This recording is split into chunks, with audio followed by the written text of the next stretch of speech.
আমাকে কি শোনা যাচ্ছে?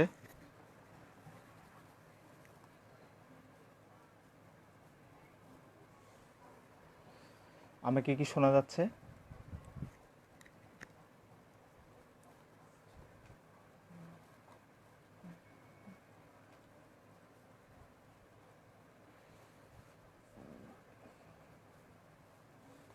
আমার কথা কি শোনা যাচ্ছে? সবাই একটু কমেন্টে জানাবেন যে আমার কথা শোনা যাচ্ছে কিনা।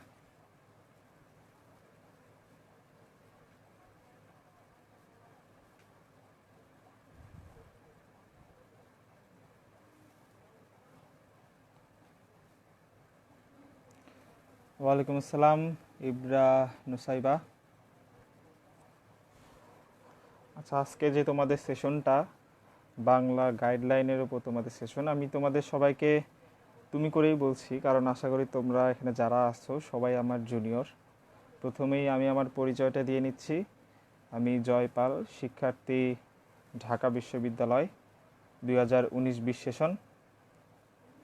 তোমরা এবার যারা অ্যাডমিশন পরীক্ষা দিবা তাদের ইমিডিয়েট সিনিয়র আমি আছি। আমি ভালো আছি।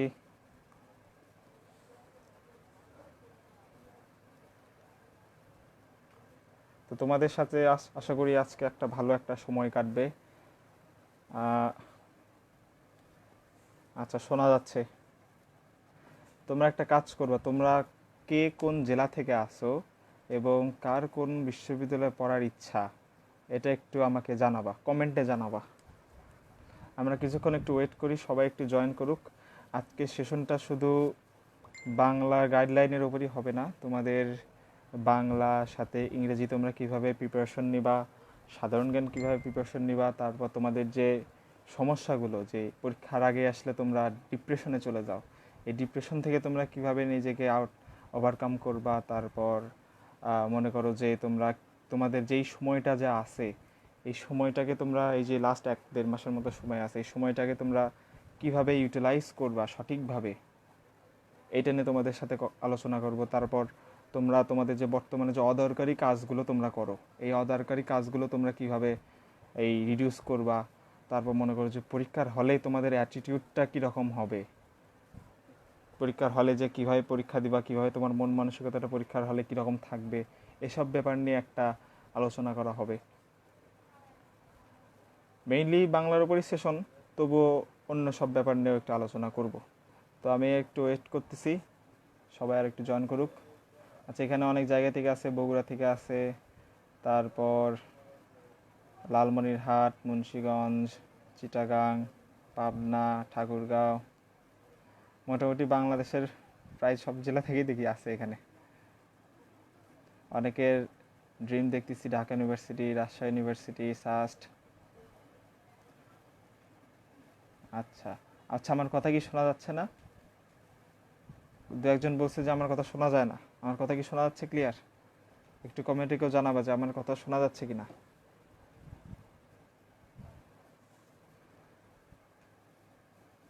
আমার কথা শোনা যাচ্ছে কিনা একটু জানাবা কমেন্টে।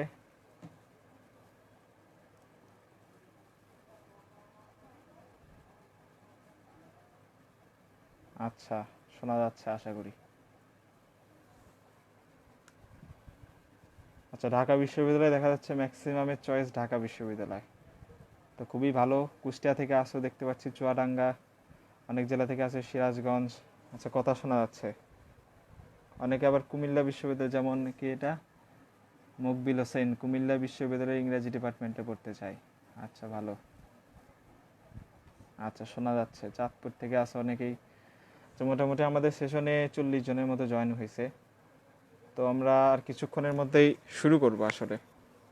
আর যেটা বলছিলাম, শুধুমাত্র যে বাংলা গাইডলাইনের উপর আলোচনা হবে তা না, বাংলা, ইংরেজি, সাধারণ জ্ঞান, তারপর তোমাদের যে সমস্যা, আসলে আমি আজকে এমন বিষয়গুলো নিয়ে আলোচনা করব তোমাদের সাথে। আমি যখন পরীক্ষা দিছি, আমি যে সমস্যাগুলো ফেস করছি, সেই সমস্যাগুলো তো তোমরাও ফেস করতেছো এখন। তো সেই সমস্যাগুলো সলভ দেওয়ার তোমাদের চেষ্টা করবো আজকে। আচ্ছা, স্পষ্ট শুনতে পাচ্ছ? যাদের মনে, অনেকের মনে একটু নেটওয়ার্কের সমস্যা আছে, তোমরা এমন একটা পজিশনে যাও যেখান থেকে নেটওয়ার্কটা একটু ভালো কানেকশন পাবা, সাউন্ডটা একটু ভালো আসবে। আচ্ছা, তাহলে আমি আজকের সেশনটা শুরু করি।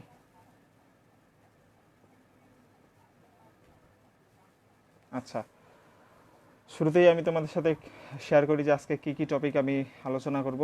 শুরুতেই বাংলা প্রিপারেশন, তোমরা কীভাবে বাংলা প্রিপারেশনটি নিবা সেটার উপর একটু আলোচনা করব। তারপর বাংলার পরে ইংরেজিতে তোমরা কীভাবে প্রিপারেশন নিবা, সাধারণ জ্ঞান, এসব ব্যাপার নিয়ে আলোচনা হবে। তারপর তোমাদের সবারই যে সমস্যা, যে তোমরা পরীক্ষার আগে একটু ডিপ্রেশনে চলে যাও, মাথার মধ্যে একটু হতাশা কাজ করে, এইরকম তোমাদের সমস্যাগুলো আছে, এগুলো নিয়ে একটু আলোচনা করব। তারপর পরীক্ষার হলে তোমার অ্যাটিটিউডটা কীরকম হবে, পরীক্ষার হলে তুমি কীভাবে যাবা, কীভাবে বসে পরীক্ষা দিবা, তোমার মাইন্ড সেট আপটা কীরকম হবে, এই বিষয়গুলো নিয়ে একটু কথা বলবো। তুমি এই যে তোমাদের যে সময় আছে লাস্ট 1-1.5 মাস, এই 1-1.5 মাস সময়টা তুমি কীভাবে কাজে লাগাবা, কীভাবে মানে ফ্রুটফুলভাবে কাজে লাগাইতে পারবা, এই সময়টা তোমাদের সাথে, এই বিষয়গুলো তোমাদের সাথে আলোচনা করব।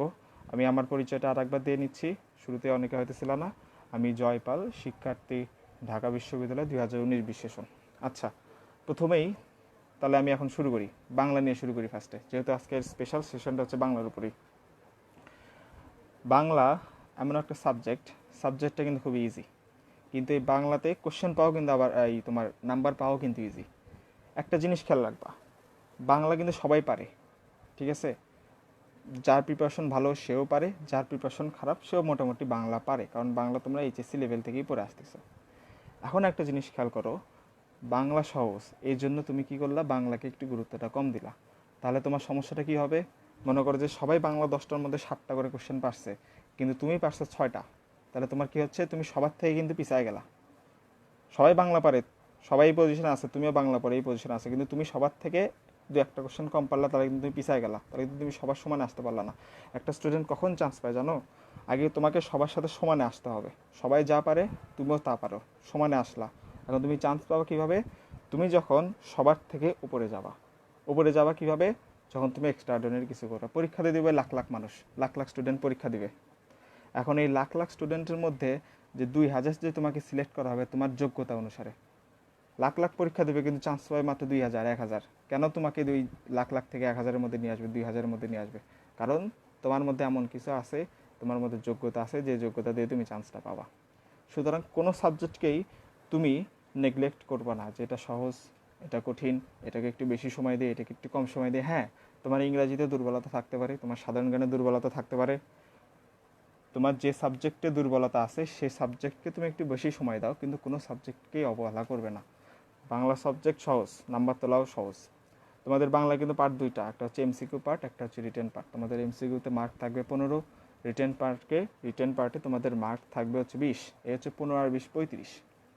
আচ্ছা, শুরুতে আসে তোমাদের বাংলা যে বোর্ড বইটা আছে, তোমাদের বাংলা বোর্ড বইয়ে কিন্তু অনেক কয়টা গদ্য পদ্য আছে, 50-60টার উপরে গদ্য পদ্য আছে, কিন্তু এত গদ্য পদ্য কিন্তু পড়তে হবে না। জাস্ট তোমাদের এইচএসসি সিলেবাসের যে 12টা গদ্য, 12টা পদ্য আছে, জাস্ট এই 12টা গদ্য, এই 12টা পদ্য পড়লেই তোমাদের জন্য যথেষ্ট, এর বেশি পড়তে হবে না। অর্থাৎ তোমাদের এইচএসসি যে সিলেবাস আছে, এই এইচএসসি সিলেবাসটা তোমাদের কমপ্লিট করতে হবে। আর তোমাদের সাথে যে বাংলা যে সহপাঠ আছে, নাটক এবং উপন্যাস, এই জিনিসটা একটু কমপ্লিট করবা, তাহলে তোমাদের বাংলা ফার্স্ট পেপারটা হচ্ছে। আচ্ছা, এখন তোমরা একটা জিনিস খেয়াল করো, তোমাদের যে বাংলার যে রিটেন পার্টটা আছে, আমি তো মনে করো যে তোমাদের ইমিডিয়েট সিনিয়র, আমি কিন্তু ফার্স্ট বাংলা রিটেন পরীক্ষা দিছি, মানে রিটেন পরীক্ষা কিন্তু আমাদের থেকেই শুরু হয়েছে ফার্স্ট। আমাদের আগের কোনো ব্যাচ কিন্তু রিটেন পরীক্ষা দেয় নাই, অর্থাৎ আমরাই ফার্স্ট রিটেন পরীক্ষা দিছি। সুতরাং আমরা দেখছিলাম যে বাংলা যে বাংলা রিটেন বলো বা ইংরেজি রিটেন বলো, এই রিটেনটা কিন্তু বোর্ড বই বেস্ট হয়। যেমন তোমাদের আমাদের গতবারের রিটেন ছিল হচ্ছে সৃজনশীল প্রশ্ন। এই সৃজনশীল প্রশ্নটা কিন্তু তোমরা টিপিক্যাল যে সৃজনশীল প্রশ্ন অ্যান্সার করে এরকম কিন্তু হয় না। সৃজনশীল প্রশ্নটা কীরকম হয়েছিল, 3-4 লাইনের একটা উদ্দীপক দিছে, 3-4 লাইনের উপর একটা উদ্দীপক দিয়ে ওখান থেকে 2টা প্রশ্ন দিছে। তোমরা সাধারণত সৃজনশীল প্রশ্ন কয়টা থাকে? 4টা থাকে, ক, খ, গ, ঘ, এরকম 4টা প্রশ্ন থাকে। কিন্তু আবার ঢাকা ইউনিভার্সিটিতে যে সৃজনশীল প্রশ্নটা ছিল, সেটাতে প্রশ্ন ছিল মাত্র 2টা, ক এবং খ, 2টাতে ছিল 5-5-10 এরকম ছিল। তাহলে সৃজনশীল প্রশ্ন যদি আসে তাহলে কীরকম আসবে, 5+5 এরকম 10, 4টা প্রশ্ন কিন্তু এরকম কিন্তু আসবে না। আচ্ছা, আর এই সৃজনশীল প্রশ্নটা সম্পূর্ণ তোমাদের বোর্ড বই থেকে আসবে, সৃজনশীল প্রশ্ন বোর্ড বই থেকে আসবে। অর্থাৎ তোমাদের বোর্ড বইটা খুবই গুরুত্বপূর্ণ। মেইনলি বাংলা যে 12-12-24টা যে গদ্য পদ্য আছে, তোমাদের এমসিকিউ বলো রিটেন বলো, এমসিকিউ রিটেন দুইটা থেকেই একটা কথা তোমরা সবসময় মাথায় রাখবা, যে এই যে 12-12-24টা গদ্য পদ্য আছে, এখান থেকে যেন প্রশ্ন আসলে যেন তোমার মিস না হয় নাম্বার। এটা জাস্ট মাথায় রাখবো, মাথায় মিস হওয়ার কোনো সুযোগ নেই, কারণ এই 12-12-24টা গদ্য পদ্যের উপর কিন্তু সবারই কিন্তু আয়ত্ত থাকে ভালো মোটামুটি। সুতরাং তুমি যদি এখান থেকে একটু যদি ভুল করো তাহলে দেখবা যে কিন্তু তুমি কিন্তু সবার চেয়ে কিন্তু পিছিয়ে যাচ্ছ, এই কথাটা মাথায় রাখবা।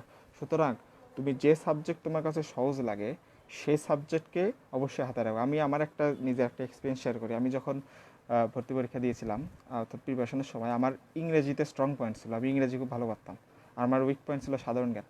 তো আমি কী করতাম, মানে একটা জিনিসটা আমার ভুল ছিল যে আমি সাধারণ জ্ঞান বেশি বেশি পড়তাম, ইংরেজি যেহেতু আমার স্ট্রং পয়েন্ট ছিল আমি ইংরেজিটাকে একটু কম গুরুত্ব দিতাম। দেখা গেছিলো এক্সামের আগে যে দেখছিলাম যে আমার ইংরেজি যে আমার স্ট্রং পয়েন্ট ছিল ওই স্ট্রং পয়েন্টটা আমার উইক হয়ে গেছে। সুতরাং তোমার যে স্ট্রং পয়েন্ট ওই স্ট্রং পয়েন্টটাকে তোমাকে ধরে রাখতে হবে। স্ট্রং পয়েন্টটাকে ধরে রেখে তোমার যে উইক পয়েন্ট সেই উইক পয়েন্টের উপর তোমার কাজ করতে হবে। এটা হচ্ছে অ্যাডমিশন লেভেলের মেইন খেলাটা হচ্ছে এখানেই। তোমার স্ট্রং পয়েন্ট থাকবে, উইক পয়েন্টও থাকবে, স্ট্রং পয়েন্টকে স্ট্রংই রাখতে হবে এবং উইক পয়েন্টকে তোমাকে স্ট্রং বানাইতে হবে। সুতরাং বাংলা তোমার স্ট্রং পয়েন্ট, ম্যাক্সিমামই বাংলা স্ট্রং পয়েন্ট দেখা যায় যে বাংলা তোমরা পারো। সুতরাং এই বাংলার উপর জোর বেশি, বাংলার উপর তো জোর দিতেই হবে, সাথে তুমি অন্য যে সাবজেক্টগুলোতে উইক আছে সেগুলোতেও গুরুত্ব দিতে হবে। আচ্ছা দেখো, তোমাদের যে বাংলার এই যে কবি পরিচিতি আছে বাংলা গদ্য পদ্যের মধ্যে, আমি ফার্স্টে বাংলা ফার্স্ট পেপার নিয়ে আলোচনা করতেছি, তারপর বাংলা সেকেন্ডে যাব। বাংলা ফার্স্ট পেপার জিনিসটা কীরকম, তোমার কিছু কিছু পড়ার জিনিস আছে, যেমন এই কবি পরিচিতি আছে, শব্দার্থ আছে, পাঠ পরিচিতি আছে, এই জিনিসগুলো তোমাকে পড়তে হবে। তোমরা মেইনলি ঢাকা বিশ্ববিদ্যালয়ের জন্য তোমাদের বোর্ড বইয়ের যে 12-12-24টা গদ্য পদ্যের যে 24 জন কবি আছে এবং সহপাঠের 2 জন কবি আছে, নাটকের একজন আর হচ্ছে এই উপন্যাসের একজন, এই 26 জন ছাড়া ঢাকা বিশ্ববিদ্যালয়ের জন্য তোমাদের আর অন্য কোনো কবি পরিচিতি পড়ার দরকার নেই। তোমরা বিভিন্ন বই দেখবে, বাংলা বিচিত্রা আছে, এই সে অনেক বই আছে, এই বইগুলোতে দেখবা যে কবিদের নিয়ে অনেক বেশি তথ্য দেওয়া আছে। এত বেশি তথ্য পড়ার কিন্তু দরকার নাই। তোমার বাংলা ফার্স্ট পেপার বইয়ে, তোমার বোর্ড বইয়ে কবি নিয়ে যতটুক তথ্য দেওয়া আছে অতটুক তথ্যই তুমি জাস্ট পড়ো, ওখান থেকেই কমন পাবা। জাহাঙ্গীরনগর বিশ্ববিদ্যালয়ে দেখা যায় যে ওই ওই বিশ্ববিদ্যালয়ে এমন জায়গা থেকে প্রশ্ন দিবে তুমি সেটা প্রেডিক্ট করতে পারবে না। সুতরাং জাহাঙ্গীরনগরটা টার্গেট করে লাভ নাই, তোমার টার্গেট রাখতে হবে ঢাবি। ঢাবি যদি তুমি টার্গেট করো তাহলে দেখবা যে মোটামুটি সব ভার্সিটির একটা প্রিপারেশন হয়ে যায়। সুতরাং তোমার যে বোর্ড বই আছে ওই বোর্ড বইয়ের মধ্যে যে কবি পরিচিতিটা আছে ওই কবি পরিচিতির মধ্যে যে তথ্যগুলো আছে ওই তথ্যগুলোই তুমি ভালো করে কভার করার চেষ্টা করো, তাহলে দেখবা ভালো কিছু হবে। এখন আসো শব্দার্থ, শব্দার্থগুলো খুব সুন্দর করে পড়বা। আর তোমাদের বাংলার ফার্স্ট পেপারের এই মেইন যে জিনিসগুলো তোমাদের কিছু পড়তে হবে, যেমন এই কবিতাগুলো যে আছে, মনে করো যে একটা কবিতার লাইন দিয়ে দিল, এই কবিতার লাইনটা কোন কবিতার এটা তোমার মাথায় রাখতে হবে। আমি বলতেছি না যে কবিতার মধ্যে যে 20টা লাইন আছে 20টা লাইন তুমি মুখস্থ করো, 20টা লাইন মুখস্থ করা সম্ভব না কারো পক্ষে। 12টা কবিতা আছে, 12টা কবিতার প্রত্যেকটা কবিতা লাইন বাই লাইন মুখস্থ করা সম্ভব না। তোমরা এমনভাবে আয়ত্তে রাখবা যেন তোমরা কোনো লাইন আসলে যেন তুমি বুঝতে পারো যে এই কবিতাটা, এই লাইনটা কোন কবিতার, এটা মাথায় রাখবা। আবার মনে করো যে এই কবিতাটা কোন ছন্দে রচিত হয়েছে, যেমন তোমাদের কবি এই বোর্ড অনেক ছন্দ আছে, অক্ষরবৃত্ত ছন্দ আছে, আরও অনেক ধরনের ছন্দ আছে, স্বরবৃত্ত ছন্দ আছে, কোন কবিতা কোন ছন্দে রচিত এটা জিনিসটা ভালো করে মাথায় রাখবা। আবার কোন গ্রন্থ থেকে কোন গদ্যটা নেওয়া হয়েছে এই জিনিসটা ভালো করে মাথায় রাখবা। আর রিটেনের জন্য তোমরা একটা জিনিস মাথায় রাখো, সেটা হচ্ছে পাঠ পরিস্থিতিটা। প্রত্যেকটা গদ্য পড়তেই কিন্তু পাঠ পরিস্থিতি দেওয়া আছে। তোমরা কী করবো, ওই পাঠ পরিস্থিতিটা একটু ভালো করে আয়ত্তে রাখবা। কেন ভালো করে আয়ত্তে রাখবে আমি তোমাদেরকে বলি। তোমাদের মনে করো যে রিটার্ন আসছে বিড়াল থেকে বা বিভীষণের প্রতি মেঘনাথ থেকে রিটার্ন আসছে, পাঠ পরিস্থিতিটা মূলত কি, যে পাঠটা আছে ওই পাঠটার একটা সংক্ষিপ্ত রূপটাই তো পাঠ পরিস্থিতি। সুতরাং যে প্রশ্নই আসুক রিটেনে, তুমি চেষ্টা করবে পাঠ পরিস্থিতি থেকে 2-1টা লাইন নেওয়ার জন্য, তাহলে দেখবা তোমার রিটেনটা স্ট্যান্ডার্ড হবে। আর আরেকটা জিনিস খেয়াল করবা, তোমাদের রিটেনে যেটা চাবে সেটাই অ্যান্সার করার চেষ্টা করবা রিটেনে। আর রিটেন এই ব্যাপারগুলো আমি পরে আসবো যে তোমরা পরীক্ষায় কীভাবে করবা, পরীক্ষায় কীভাবে অ্যাটেন্ড করবা, অ্যান্সার করবা, এই জিনিসগুলো আমি পরে আসতেছি, আমি একটা একটা করে আসতেছি। তো এইভাবে কবি পরিচিতিটা ভালো করে খেয়াল রাখবা যে কোনটা কোন ছন্দে রচিত, কোন কবিতা, এই জিনিসগুলো ভালো করে মাথায় রাখবা। আচ্ছা, আমি তোমাদের এই সেশনের চলাকালীন সময়ে আমি তোমাদের মাঝে মাঝে 2-1টা করে কোশ্চেন করবো, দেখবো যে তোমরা অ্যান্সার দিতে পারো কি না। আর রিটেনের জন্য তোমাদের কিন্তু স্পেসিফাইড করে কোনো বই পড়ার কিন্তু কোনো দরকার নাই। তুমি বলতে পারো যে আমি রিটেনের জন্য কি কোনো বই পড়বো আলাদা করে, নো, রিটেনের জন্য আলাদা করে বই পড়ার দরকার নাই।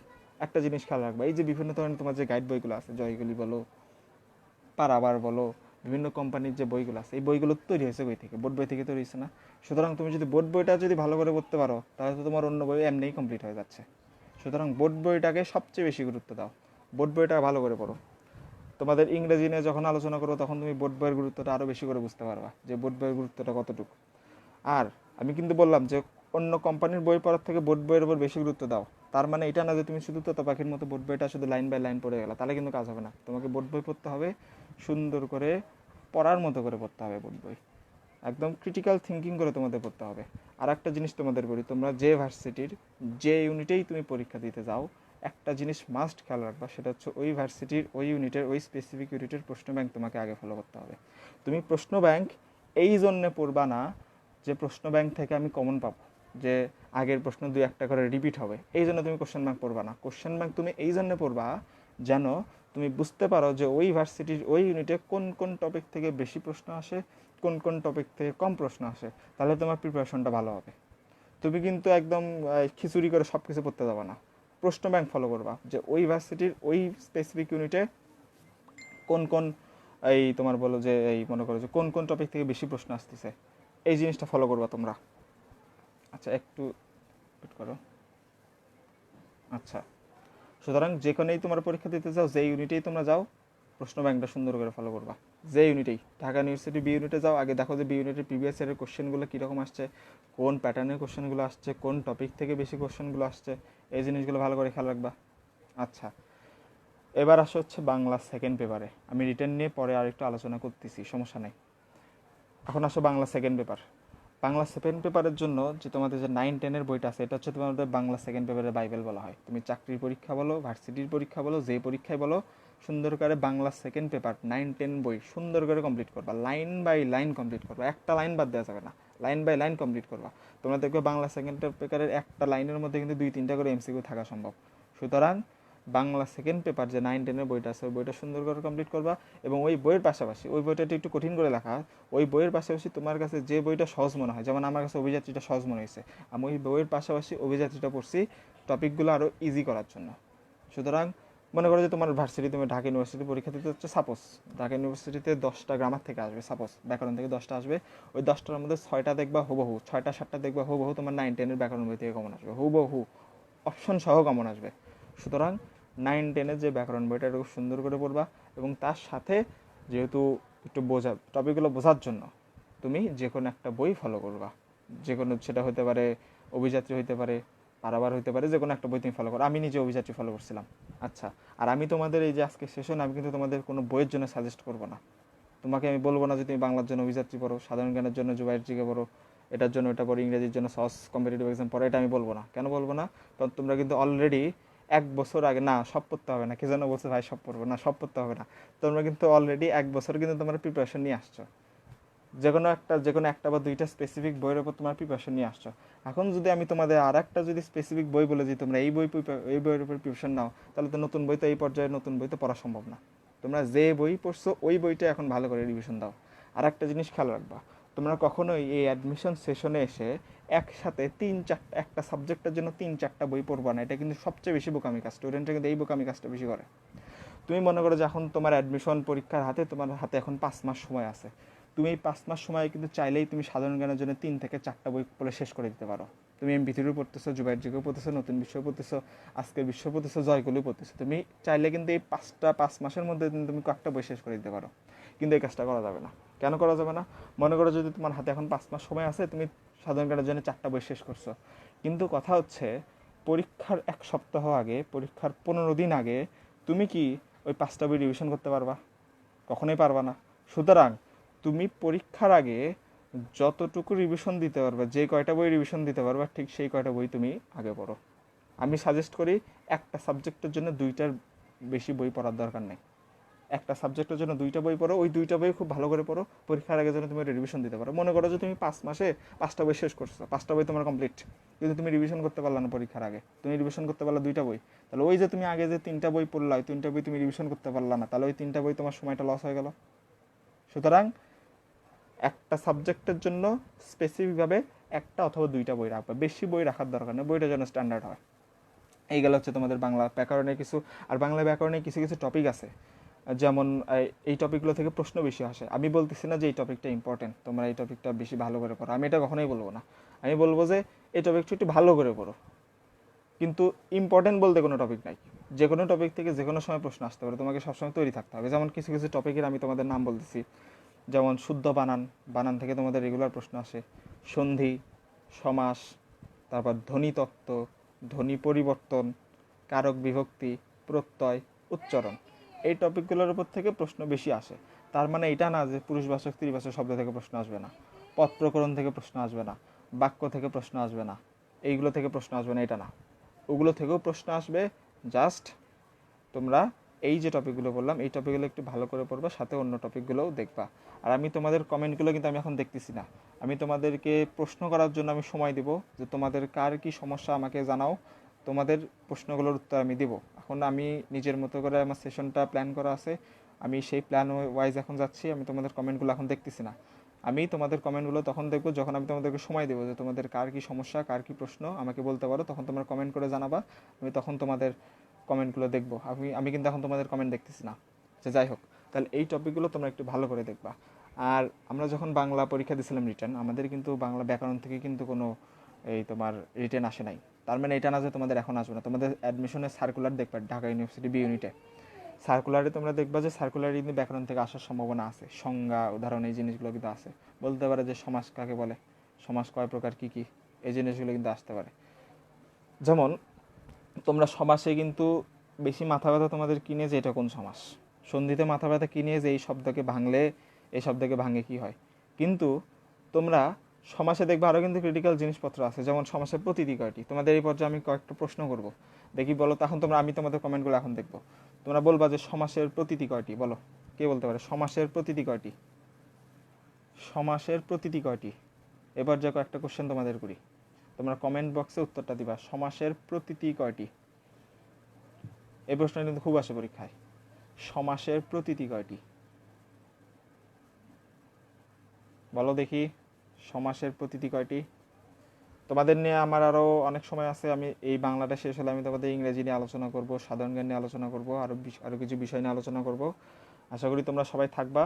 আর তোমরা এই লাইভটাকে তোমাদের টাইমলাইন থেকে একটু শেয়ার দেবা, টাইমলাইন হোক বিভিন্ন গ্রুপ থেকে একটু শেয়ার দেবা, যেন তোমাদের অন্যান্য বন্ধুরাও যেন একটু মানে সেশনটা যেন থাকতে পারে। প্রতিযোগিতা কিন্তু ইতিবাচক প্রতিযোগিতায় থাকতে হবে। প্রতিযোগিতা এরকম না যে তোমার কাছে একটা বই আছে, তোমার বন্ধুর কাছে সেই বইটা নাই, তুমি তোমার বন্ধুকে সেই বইটা দিচ্ছ না, তোমার বন্ধু ওই জন্য বইটা পড়তে পারে, এটা কিন্তু নেতিবাচক প্রতিযোগিতা। তুমি তোমার বন্ধুকে বই দাও, বই দিয়ে হেল্প করো এবং বলো যে তুইও বই পড় আমিও বই পড়ি, দেখি কে ভালো করতে পারে, এটা হচ্ছে ইতিবাচক প্রতিযোগিতা। তুমি এখন বলতে পারো যে লাইভ সেশনটা আমি একাই করে যাব, অন্য কেউ দেখলে তো সেও উপকৃত হবে, আমি অন্য কাউকে এই কি বলে যে করতে দিব না, এটা কিন্তু নেতিবাচক প্রতিযোগিতা। তোমাদের পড়তে হবে ইতিবাচক প্রতিযোগিতা, এটা মাথায় রাখবা। আচ্ছা, অনেকে বলছো যে সমাসের প্রতিটি 3টা, সমাসের প্রতিটি 4টা। আচ্ছা, সমাসের প্রতিটি হচ্ছে 5টা। মিসকাত হোসেন তুমি সঠিক অ্যান্সার দিচ্ছ যে সমাসের প্রতিটি হচ্ছে 5টা। হ্যাঁ, সমাসের প্রতিটি 5টা। কি কি সমাসের প্রতিটি? একটা হচ্ছে ব্যাস বাক্য, যেমন সিংহ আগে আমি বলি যে সমাসের প্রতিটি কয়টি কি কি। ব্যাস বাক্য, সমস্যমান পদ, সমস্ত পদ, পূর্বপদ, পরপদ, এই হচ্ছে সমাসের প্রতিটি হচ্ছে 5টা। এখন সমাসের প্রতিটি কি কি?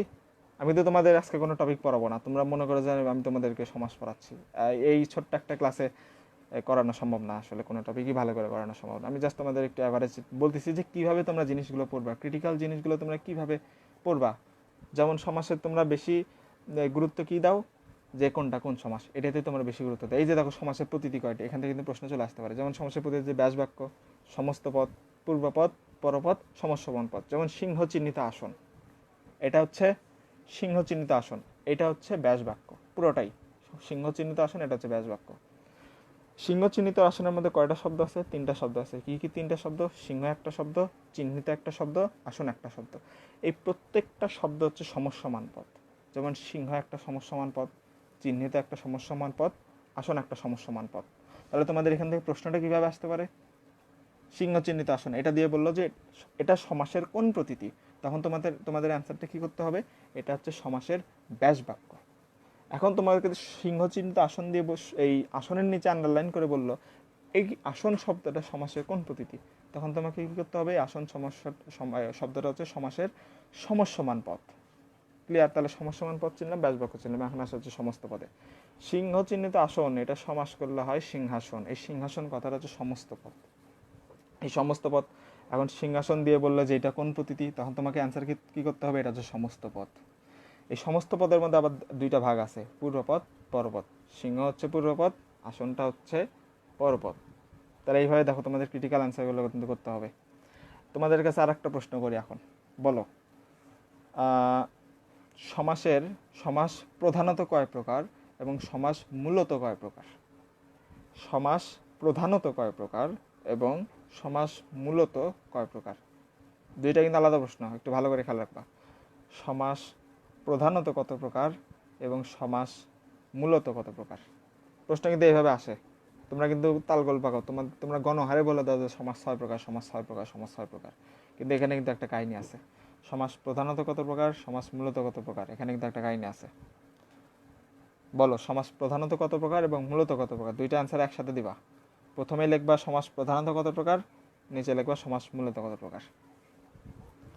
প্রধানত 5 প্রকার, মূলত 3 প্রকার। তারপর একজন বলছে সমাস প্রধানত 4 প্রকার, মূলত 6 প্রকার। আরেকজন বলছে সমাস প্রধানত 4 প্রকার, আচ্ছা 6 প্রকার। আরেকজন বলছে সমাস 9 প্রকার। তার থেকে আমার জানার ইচ্ছে যে সমাস 9 প্রকার আসলে কি কি। এই যে দেখো প্রাদি সমাস, অলুকদ্বন্দ্ব সমাস, এগুলো কিন্তু সমাসের প্রকারভেদ না, এগুলো সমাসের এক একটা অংশ। তুমি কিন্তু এগুলোতে প্রকারের মধ্যে নিয়ে আসতে পারবা না। আচ্ছা, এই যে একজন সঠিক অ্যান্সার দিছে যে সমাস, এই কি নাম, নুসরাত ইব্রা নুসাইবা, সমাস প্রধানত 6 প্রকার, মূলত 4 প্রকার, এটা রাইট অ্যান্সার।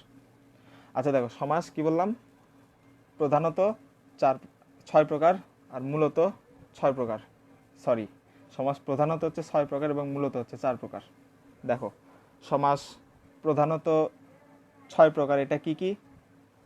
দ্বন্দ্ব সমাস, দ্বিগু সমাস, কর্মধারয় সমাস, তৎপুরুষ সমাস, অব্যয়ভাব সমাস, এবং এই তোমাদের আরেকটা আছে দ্বিগু সমাস। এই হচ্ছে সমাস প্রধানত 6 প্রকার। এখন দেখো সমাস মূলত 4 প্রকার, কোন দুইটা বাদ গেছে দেখো। তৎপুরুষের মধ্যেই, আমি স্টুডেন্টদেরকে ইজিভাবে মনে রাখার জন্য বলি যে তৎপুরুষের মধ্যেই কর্মধারয় সমাস এবং দ্বিগু সমাস ঢুকে আছে। তৎপুরুষের মধ্যেই, তৎপুরুষ সমাস দিয়েই কর্মধারয় সমাস এবং দ্বিগু সমাসের কাজগুলো করা যায়। সেজন্য কিছু কিছু ব্যাকরণবিদ কর্মধারয় সমাস এবং দ্বিগু সমাসকে অস্বীকার করছে। তারা বলছে যে এই কর্মধারয় সমাস এবং দ্বিগু সমাস বলে কোনো কিছু অস্তিত্ব নাই। ঠিক আছে, তো সুতরাং সমাস হচ্ছে মূলত 4 প্রকার: দ্বন্দ্ব সমাস, তৎপুরুষ সমাস, অব্যয়ভাব সমাস এবং হচ্ছে তোমাদের অব্যয়ভাব সমাস। এই হচ্ছে সমাস মূলত 4 প্রকার। তাহলে দেখো কোশ্চেনগুলো কীভাবে ক্রিটিক্যাল হয়। তোমরা কিন্তু অনেকেই জানো যে সমাস মূলত প্রধানত 6 প্রকার, মূলত 6 প্রকার, এটা জানো, কিন্তু আসলে ক্রিটিক্যালভাবে প্রশ্নগুলো আসে। আবার দেখো সন্ধিতে তোমরা কি করো, যে তোমরা গণহারে এই মুখস্থ করো যে শব্দকে ভাঙলে কি হয়, কিন্তু নিপাতনে সিদ্ধ সন্ধি এই জিনিসটা কিন্তু খুবই ইম্পর্ট্যান্ট। তোমাদেরকে আমি একটা প্রশ্ন করি যে নিচের কোনটি, তোমাদের একটা প্রশ্ন করতেছি, সবাই অ্যান্সার দিবা। নিচের কোনটি নিপাতনে সিদ্ধ সন্ধি? অপশন এ অভীষ্ট, অপশন 2 কুলটা, অপশন 3 দেবর্ষী, অপশন 4 ভয়ার্থ। নিচের কোনটি নিপাতনে সিদ্ধ সন্ধি? অপশন 1 অভীষ্ট, অপশন 2 কুলটা, অপশন 3 দেবর্ষী, অপশন 4 ভয়ার্থ। নিচের কোনটি নিপাতনে সিদ্ধ সন্ধি? বলো ভাই, কে বলতে পারে কোনটা নিপাতনে সিদ্ধ সন্ধি? কুলটা, অভীষ্ট, দেবর্ষী নাকি ভয়ার্থ? মরিয়ম জামিলা বলছে কুলটা। তোমরা আজকে সেশনে একটু মনোযোগ দিয়ে শুনবা। কুলোটা, হ্যাঁ সঠিক অ্যান্সারটা হচ্ছে কুলোটাই। এখন তোমাদের কাছে প্রশ্ন, এই কুলোটা কোন নিপাতনে সিদ্ধ সন্ধি? স্বরসন্ধিতে নিপাতনে সিদ্ধ সন্ধি, ব্যঞ্জনে নিপাতনে সিদ্ধ সন্ধি নাকি বিসর্গ নিপাতনে সিদ্ধ সন্ধি? এটা এখন তোমাদের বলো দেখি শুনি। কুলোটা তো নিপাতনে সিদ্ধ সন্ধি, এটা তো বুঝলাম, কিন্তু এটা কোন সন্ধি? ব্যঞ্জন সন্ধি, স্বরসন্ধি নাকি বিসর্গ সন্ধি? এটা এখন বলো। দেখো কুলোটার মধ্যে কিন্তু ভাগ আছে আবার। কুলোটা তোমরা জাস্ট বলে যাচ্ছ যে নিপাতনে সিদ্ধ সন্ধি, কিন্তু এই কুলোটাটা কোন নিপাতনে সিদ্ধ সন্ধি? স্বরসন্ধি, ব্যঞ্জন সন্ধি নাকি বিসর্গ সন্ধি? দেখি এটা কে বলতে পারে, এটা একটা প্রশ্ন। কুলোটা কোন নিপাতনে সিদ্ধ সন্ধি? স্বরসন্ধি, ব্যঞ্জন সন্ধি নাকি বিসর্গ সন্ধি?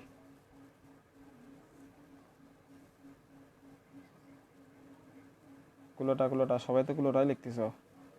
হ্যাঁ, এই যে মরিয়ম জামিলা বলছে স্বরসন্ধি, মুশফিকুর রহমান হিমেল স্বরসন্ধি, কুলোটা স্বরসন্ধি, রাকিবুল হাসান স্বরসন্ধি। হ্যাঁ, তাহলে এই যে দেখো প্রশ্নগুলো কতটা ক্রিটিক্যাল হইতে পারে।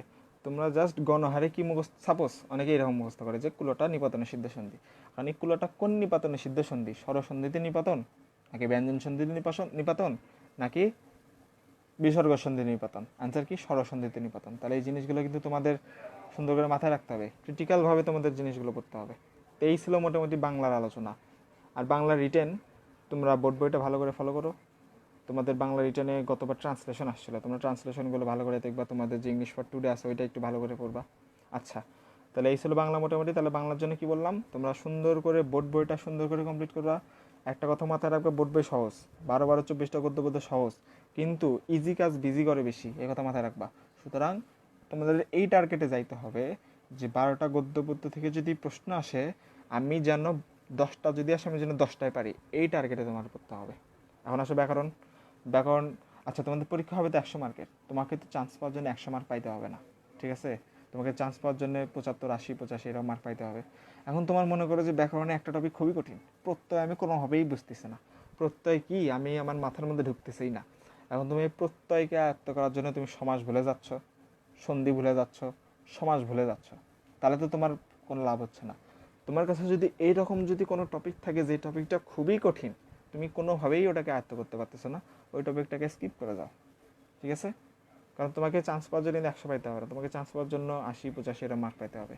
সুতরাং এরকম যদি তোমার কোনো টপিক থাকে যে টপিকের জন্য তোমার পুরো প্রিপারেশনের সমস্যা হচ্ছে, ওই টপিকটা তুমি স্কিপ করে যাও, ঠিক আছে? তো এইভাবে তোমার প্রিপারেশনগুলো নাও। আর বিরোচন অংশ, বিপরীত শব্দ, সমার্থক শব্দ, এক কথায় প্রকাশ, এটা যে কোনো একটা বই দেখে তোমরা পড়ে নেবা। আমি পড়ছিলাম হচ্ছে সমীর শেখর স্যারের ভাষা জিজ্ঞাসাবাদ, বইটা কিন্তু অনেক মোটা, কিন্তু ওই বই থেকে জাস্ট বিরোচন অংশটা পড়বা। আমি পড়ছিলাম আর কি, তোমরা চাইলে পড়তে পারো। বিপরীত শব্দ, সমার্থক শব্দ, এক কথায় প্রকাশ, বাগধারা এবং পারিভাষিক শব্দ, এই জিনিসগুলো ওই বই থেকে পড়বা, কারণ ওই বইটা লেখছে হচ্ছে আমাদের সমীর শেখর স্যার, ঢাকা বিশ্ববিদ্যালয় বাংলা বিভাগের অধ্যাপক উনি। তো ওই বইটা একটু পড়ার চেষ্টা করবা জাস্ট বিরোচন অংশের জন্য। আর একটা জিনিস কি, ওই বইয়ে দেখবা যে ব্যাকরণের যে টপিকগুলো আছে, যেমন সন্ধি, সমাস, উদাহরণগুলো আছে, ওই উদাহরণগুলো পরীক্ষায় কমন চলে আসে। এবং যে কোনো চাকরি পরীক্ষা বলো বা ভার্সিটি পরীক্ষা বলো, ওই বই থেকে উদাহরণগুলো কমন চলে আসে। যেমন সমাসের এক্সাম্পলগুলো দেওয়া থাকে না, ওই এক্সাম্পলগুলো পরীক্ষায় আসে। তো এরকম তোমাদের একটু টেকনিক্যালি পড়তে হবে। তো বাংলার ব্যাপারটা শেষ হলো, আমি এখন তোমাদেরকে একটু ইংরেজিতে আসি। অ্যাডমিশনে ইংরেজি ছিল আমার স্ট্রং পয়েন্ট, আমি ফার্স্টে বলছিলাম। আচ্ছা, ইংরেজিতে আসি এখন। যারা বি ইউনিট আছো তাদের জন্য যে ইংরেজি যে বোর্ড বইটা আছে, এই বোর্ড বইটা হচ্ছে বাইবেল। কারণ এই বোর্ড বই থেকে আমরা যে কতবার রিটেন দিছি, রিটেনের 20 মার্ক বোর্ড বই থেকে 100% কমন ছিল। যেমন আমাদের প্যারাগ্রাফ ছিল 7 মার্চের ভাষণ, এটা হচ্ছে তোমাদের unit 1 lesson 2, common 10 mark common. আবার আমাদের ফিল ইন দ্য গ্যাপস ছিল, তোমাদের যে একটা ইউনিট আছে না, ওয়াটার ওয়াটার এভরিওয়ার, এরকম যে একটা ইউনিট আছে না, এই ইউনিট থেকে 4টা লাইন হুবহু তুলে দিছে প্রশ্নের মধ্যে, তুলে দিয়ে 5টা ওয়ার্ড গ্যাপ করে দিছে এবং বলছে যে এই 5টা গ্যাপ পূরণ করো, এই 5টা গ্যাপ পূরণ করো। তাহলে দেখো, প্যারাগ্রাফও তোমাদের হুবহু বোর্ড বই থেকে আসলো, ফিল ইন দ্য গ্যাপস এটাও কিন্তু বোর্ড বই থেকে আসলো। বোর্ড বই থেকে কী করলো, 4টা লাইন তুলে দিল, লাইন তুলে দিয়ে বললো যে এই 5টা ওয়ার্ড গ্যাপ করে দিল, 5টা ওয়ার্ড তোমরা এখন পূরণ করো। তাহলে এটাও বোর্ড বই থেকে কমন। আবার আরেকটা প্রশ্ন ছিল হচ্ছে সেন্টেন্স মেকিং, 5টা ওয়ার্ড দিছে, 5টা ওয়ার্ডকে এখন তোমাদেরকে সেন্টেন্স তৈরি করতে হবে। এই 5টা ওয়ার্ডও হুবহু বোর্ড বই থেকে ছিল। ইংলিশ ফর টুডে 11-12 এই বোর্ড বই একদম বাইবেল স্বরূপ, বোর্ড বইটা সেইভাবে পড়ো যারা মেইনলি যারা বি ইউনিটের জন্য আছে। আরেকটা জিনিস তোমাদেরকে আমি শেয়ার করি, প্রত্যেকটা ইউনিটের প্রত্যেকটা লেসনের শেষে দেখবা যে কিছু কোশ্চেন দেওয়া থাকে, বলে যে এই ওয়ার্ডগুলোর মিনিং কী, এই ওয়ার্ডগুলো থেকে বাক্য তৈরি করো। এইরকম প্রত্যেকটা লেসনের শেষে এরকম কিছু কোশ্চেন দেওয়া থাকে বোর্ড বইয়ের মধ্যে। তোমরা এই কোশ্চেনগুলো খুব সুন্দর করে সলভ করো। তোমরা যদি নিজেরা সলভ করতে না পারো, বাজার থেকে গাইড বই পাওয়া যায়, গাইড বই দেখে জিনিসগুলো সলভ করবা। এখান থেকে কিন্তু প্রচুর কমন আসে। যেমন 2018 সালে একটা কোশ্চেন ছিল হচ্ছে এই তোমার ব্লান্ডিশমেন্ট। ব্লান্ডিশমেন্ট ওয়ার্ডটা আমি কোনো কোচিংয়ের শিট কোনো বইয়ের মধ্যে খুঁজে পাই না, কিন্তু এই ওয়ার্ডটা ছিল 15 নাম্বার ইউনিটের এই তোমার এই লেসনের একটা, ওই যে বললাম কোশ্চেনগুলো থেকে, কোশ্চেনের মধ্যে এই ব্লান্ডিশমেন্ট ওয়ার্ডটা ছিল। তারা এইরকম বোর্ড বইটা খুব সুন্দর করে পড়বা, প্রত্যেকটা লাইন বাই লাইন পড়ে যাবা। এখান থেকে আরেকটা কাজও এখান থেকে করতে পারে, তোমার যে যে ট্রান্সলেশনগুলো আছে না, এই ট্রান্সলেশনগুলো এই বই থেকে দিয়ে দিতে পারে। সুতরাং তোমাদের যে ইংলিশ ফার্স্ট পেপার যে বোর্ড বইটা আছে, বোর্ড বইটা খুব সুন্দর করে পড়বা। রিটেনের জন্য তো পড়বাই, সাথে এমসিকিউর জন্য। যারা বি ইউনিট আসো দেখবা যে তোমাদের যে ইংরেজি যে এমসিকিউ আসবে যে 15টা, এই 15টা এমসিকিউ এর মধ্যে 2-3টাই বোর্ড বই থেকে দিয়ে দিবে। কিভাবে দিয়ে দিবে বলতে পারে যে নেলসন ম্যান্ডেলা যখন জেলে ছিল তখন তার জার্সি নাম্বার কত ছিল, আসতে পারে। নেলসন ম্যান্ডেলা জেল থেকে কত সালে মুক্তি পাইছে, আসতে পারে। সুতরাং ইংরেজির এই এমসিকিউগুলো বোর্ড বই থেকে আসতে পারে। সুতরাং বোর্ড বইটা খুব সুন্দর করে তোমরা পড়বা, বোর্ড বইটা যেন পড়া মিস না হয়। রিটেনের জন্য, এমসিকিউর জন্য, দুইটার জন্যই বোর্ড বইটা খুব সুন্দর করে তোমরা কমপ্লিট করবা। বোর্ড বইটা কমপ্লিট করলে দেখো তোমাদের রিটেন, ইংরেজি রিটেন 20 মার্ক কমপ্লিট হয়ে যাচ্ছে, আবার সাথে এমসিকিউ 1 মার্ক কমপ্লিট হয়ে যাচ্ছে। এক কথায় বোর্ড বইটা খুবই গুরুত্বপূর্ণ, হোক সেটা বাংলা হোক সেটা ইংরেজি। দেখো তোমাদের পরীক্ষা হবে কত মার্ক, 100 মার্ক না? বাংলা 15 মার্কে এমসিকিউ, ইংরেজি 15 মার্কে এমসিকিউ, আর সাধারণ 30, এই হচ্ছে 60 মার্ক এমসিকিউ, আর রিটেন হচ্ছে 40। এই রিটেন 40-এর মধ্যে 20 মার্ক বাংলা, 20 মার্ক হচ্ছে ইংরেজি, আর এমসিকিউ তো আছেই। এই যে দেখো ইংলিশের যে রিটেন সব কিন্তু বোর্ড বই থেকে চলে আসলো, অর্থাৎ বোর্ড বই থেকে 20 মার্ক ইংরেজির জন্য। বাংলা মনে করো যে বোর্ড বই থেকে 15 মার্ক আসলো রিটেনের জন্য, 20, 15, 35। আবার এমসিকিউ থেকে মনে করো যে 10-15 মার্ক চলে আসলো। তাহলে দেখো 100 মার্কের মধ্যে কিন্তু 40 থেকে 50 মার্ক তোমরা এই বোর্ড বই থেকে কমন পাচ্ছ, যে বোর্ড বইটা অলরেডি তোমাদের এইচএসসিতে এতদিন কভার হয়ে যাওয়ার কথা। কারণ তোমরা কভার করছো কিনা এটা উপরওয়ালাই ভালো জানা, তোমরা ভালো জানো। সুতরাং বোর্ড বইটা হোক সেটা ইংরেজি বোর্ড বই হোক সেটা বাংলা বোর্ড বই, বোর্ড বইটা খুব সুন্দর করে তোমরা কমপ্লিট করবা। বোর্ড বইকে ওভারটেক করে গাইড বই পড়তে যাবা না, ব্যাপারটা হয়ে যাবে ঘোড়া ডিঙে ঘাস কাটার মতো। আগে বোর্ড বই কমপ্লিট করবা, দেন গাইড বই পড়বা, কারণ বোর্ড বই থেকেই গাইড বইগুলোর উৎপত্তি। সুতরাং বোর্ড বইটা কমপ্লিট করে ফেলো, গাইড বই এমনিই কমপ্লিট হয়ে যাবে। এইভাবে ইংরেজি প্রিপারেশনটা নাও। আর গ্রামারের জন্য তোমরা গ্রামারটা কীভাবে পড়বা, গ্রামার নিয়ে তোমরা অনেক ভয় পাও। এই ভয় পাওয়ার কারণও আছে, কারণ তোমরা এইচএসসি লেভেলের যে গ্রামার আর অ্যাডমিশন লেভেলের গ্রামারের মধ্যে আকাশ পাতাল তফাৎ। তোমরা এইচএসসি লেভেলে চেঞ্জিং সেন্টেন্স, ন্যারেশন এই জিনিসগুলো করে আসছো, কিন্তু অ্যাডমিশন লেভেলে কিন্তু এই জিনিসগুলো একটু কম আসে। নাউন থেকে প্রশ্ন আসে, ক্লজ থেকে প্রশ্ন আসে, ফ্রেজ থেকে কোশ্চেন আসে। এই জিনিসগুলোর সাথে কিন্তু তোমরা আগে কোনোদিন পরিচিত ছিল না, ঠিক কি না? তোমরা কি এইচএসসি লেভেলে ক্লজ পড়ছো? পড়ো নাই। সাবজাংটিভ পড়ছো? পড়ো নাই। নেগেটিভ অ্যাফার্মেটিভ অ্যাগ্রিমেন্ট এগুলো কিন্তু তোমরা পড়ো নাই। সুতরাং আবার নাউন প্রোনাউন এইভাবে কিন্তু স্পেসিফিক করে কোনো তোমরা টপিকও কিন্তু পড়ো নাই। সুতরাং এই জায়গাতে ইংরেজি কিন্তু ফেল করে মানুষ বেশি, ইংরেজিতেই কিন্তু বেশি মানুষ ফেল করে। দেখো জিপিএ 5 পায় লাখ লাখ মানুষ, ইংরেজিতেও জিপিএ 5 পায় লাখ লাখ মানুষ, কিন্তু পরীক্ষায় যায় ফেল করে কেমনে? তাহলে জিপিএ 5-এর কী দাম হলো? সুতরাং তুমি ইংরেজিটা পড়বা কীভাবে? মনে করো যে একটা টপিক তুমি আগে ধরলা, যে কোনো একটা বই থেকে, যে কোনো একটা কোচিংয়ের শিট থেকে একটা টপিক ধরলে, টপিকটা কি নাউন। সুন্দর করে তুমি নাউনের রুলসগুলো আগে পড়বা, রুলসগুলো পড়ার পরে প্র্যাকটিস করো। প্র্যাকটিস হচ্ছে বেশি ইম্পর্টেন্ট। মনে করো যে তোমার গ্রামারের সব কটা রুলস তোমার আয়ত্তে আছে, তোমার মাথার মধ্যে গ্রামারের সব রুলস আছে, তুমি সব রুলস পারো। যদি বলা হয় যে ভার্ব, সাবজেক্ট সিঙ্গুলার, ভার্ব কী হবে, তুমি বলে দিচ্ছ যে সিঙ্গুলার, কিন্তু তুমি প্রশ্নে যায় সেটাকে ইমপ্লিমেন্ট করতে পারতেছো না। ওই রুলসের কোনো তোমার পড়ার কোনো দাম নাই। তুমি রুলসগুলো পড়বা, রুলস পড়ে যেন তুমি প্র্যাকটিস করতে পারো, এই জিনিসটা যেন তোমার মাথায় থাকে। মনে করো যে তুমি নাউনের সব কটা রুলস পড়লা, নাউন যে কোনো একটা বই থেকে প্র্যাকটিস করে নিলা। আবার নেক্সট দিন প্রোনাউনের সবকটা রুলসগুলো পড়লা, রুলস পড়ার পর যে কোনো একটা বই দেখে প্রোনাউনের প্র্যাকটিস পড়লা, প্লাস সাথের দিন যে নাউন পড়ছিল আগের দিন, ওই নাউনের প্র্যাকটিসটাও তুমি করলা। এইভাবে তুমি সবকটা টপিক গ্রামার ওয়াইজ প্র্যাকটিস করতে থাকো। আর যে সিনোনিম অ্যান্টোনিমগুলো আছে না, তোমরা তো সিনোনিম অ্যান্টোনিম নিয়ে বেশি প্রেশারে থাকো। এই সিনোনিম অ্যান্টোনিমগুলো বোর্ড বই থেকে আসে, বিশেষ করে যারা বি ইউনিট আসো, একদম দেখবে সিনোনিম অ্যান্টোনিম, গত বছরে দেখবে সিনোনিম অ্যান্টোনিমগুলো বোর্ড বই থেকে আসে। সুতরাং এক কথায় বোর্ড বইটা তোমরা খুব সুন্দর করে কমপ্লিট করবা। আর ইংলিশের যে রিটার্ন, যে বললাম রিটার্ন তো হুবহু বোর্ড বই থেকেই চলে আসতেছে। প্যারাগ্রাফ বলো, ফিল ইন দ্য গ্যাপস বলো, সেন্টেন্স মেকিং বলো, সবগুলো বোর্ড বই। এবার তোমাদের আরও কিছু নতুন টপিক দিছে, যেমন রিয়ারেন্স, আরও এই সেই হাবিজাবি কিছু টপিক দিছে। এই টপিকগুলো বোর্ড বই থেকে আসবে। রিয়ারেন্স কীভাবে দিবে? মনে করো যে একটা লেসন থেকে 10টা লাইন দিল, উলট পালট করে দিল, তুমি এখন ওই 10টা লাইনকে সাজাও, বোর্ড বই থেকে দিয়ে দিতে পারে জিনিসটা। সুতরাং বোর্ড বইটা খুব সুন্দর করে তোমরা কমপ্লিট করবা। বোর্ড বইটা যদি ভালো করে কমপ্লিট করতে পারো, তোমরা 50% কমপ্লিট হয়ে যাচ্ছে। তাহলে বাংলা গেল, ইংরেজি গেল, এখন আসো সাধারণ জ্ঞানে। আচ্ছা আচ্ছা, আমার কথা কি শোনা যাচ্ছে কিনা একটু বলবা তো সবাই? অনেকেই নাকি আস্তে শুনতে পাচ্ছ। কথা যদি ক্লিয়ার শুনতে না পাও একটু বলবা, ক্লিয়ার শোনা যাচ্ছে কিনা একটু বলবা সবাই। কথা কি ক্লিয়ার শোনা যাচ্ছে কিনা? আচ্ছা, শোনা যাচ্ছে। আমার মনে হয় দু একজন একটু নেটওয়ার্কের সমস্যা আছে, তোমরা একটু চেষ্টা করো এমন একটা পজিশনে। আচ্ছা, আমি মাউথ স্পিকারটা কাছেই নিচ্ছি। তোমরা চেষ্টা করবা এমন একটা পজিশনে যাও যেখান থেকে নেটওয়ার্কের ফ্লোটা একটু ভালো পায়। আচ্ছা, এখন আসলে সাধারণ জ্ঞান নিয়ে আসি। সাধারণ জ্ঞানে তোমরা খুব ভয় পাও, সাধারণ জ্ঞান তোমাদের মনে থাকে না, সাধারণ জ্ঞান মাথার মধ্যে থাকে না, সাধারণ জ্ঞানে এত বই, এত বড় বই। এই সি ইউনিটের জন্য বলবো, সব ইউনিটের জন্য বলবো, আস্তে আস্তে আসতেছি, দাঁড়াও। আচ্ছা, সাধারণ জ্ঞানের জন্য মনে করো যে মাথায় থাকে না, এত বড় বই কীভাবে কমপ্লিট করব। একটা কথা মনে রাখবা, পড়ার সময় পড়ার মধ্যে মজা আনতে হবে। তুমি সাধারণ জ্ঞান এই জন্য পড়বা না যে সাধারণ জ্ঞান আমার পরীক্ষায় আসবে আমাকে মুখস্থ করতে হবে। তুমি সাধারণ জ্ঞান পড়বা জানার জন্য। তুমি বুঝতেছো যে আফগানিস্তানের রাজধানীর নাম তুমি শিখলা, এটা তুমি মুখস্থর জন্য পড়বা না, তুমি এটা পড়বা যে আমি জিনিসটা জানলাম যে আফগানিস্তানের রাজধানী এইটা, এই জিনিসটা তুমি জানলা। সুতরাং সাধারণ জ্ঞান পড়বা জানার জন্য। সাধারণ জ্ঞানের স্পেসিফিক কিছু টপিক আছে, যেমন বাংলাদেশের মুক্তিযুদ্ধ এবং বঙ্গবন্ধু, এই দুইটা টপিক যদি পড়তে পারো, তোমাদের সাধারণ জ্ঞানে যদি প্রশ্ন আসে 30টা, এই 30টা আমাদের এমনি 7 থেকে 8টা প্রশ্ন এই মুক্তিযুদ্ধ এবং বঙ্গবন্ধু থেকে কমন পাবা। ঠিক আছে, এই মুক্তিযুদ্ধ রিলেটেড বিভিন্ন সাহিত্যগুলো কে লিখছে, সাহিত্যগুলো কোন প্রেক্ষাপটে লেখা হয়েছে, তারপর 6 দফার দাবিগুলো কী কী ছিল, তারপর মনে করো যে 6 দফা কত সালে দেওয়া হয়, লাহোর প্রস্তাব কত সালে কোথায় পেশ করা হয়, এই জিনিসগুলো।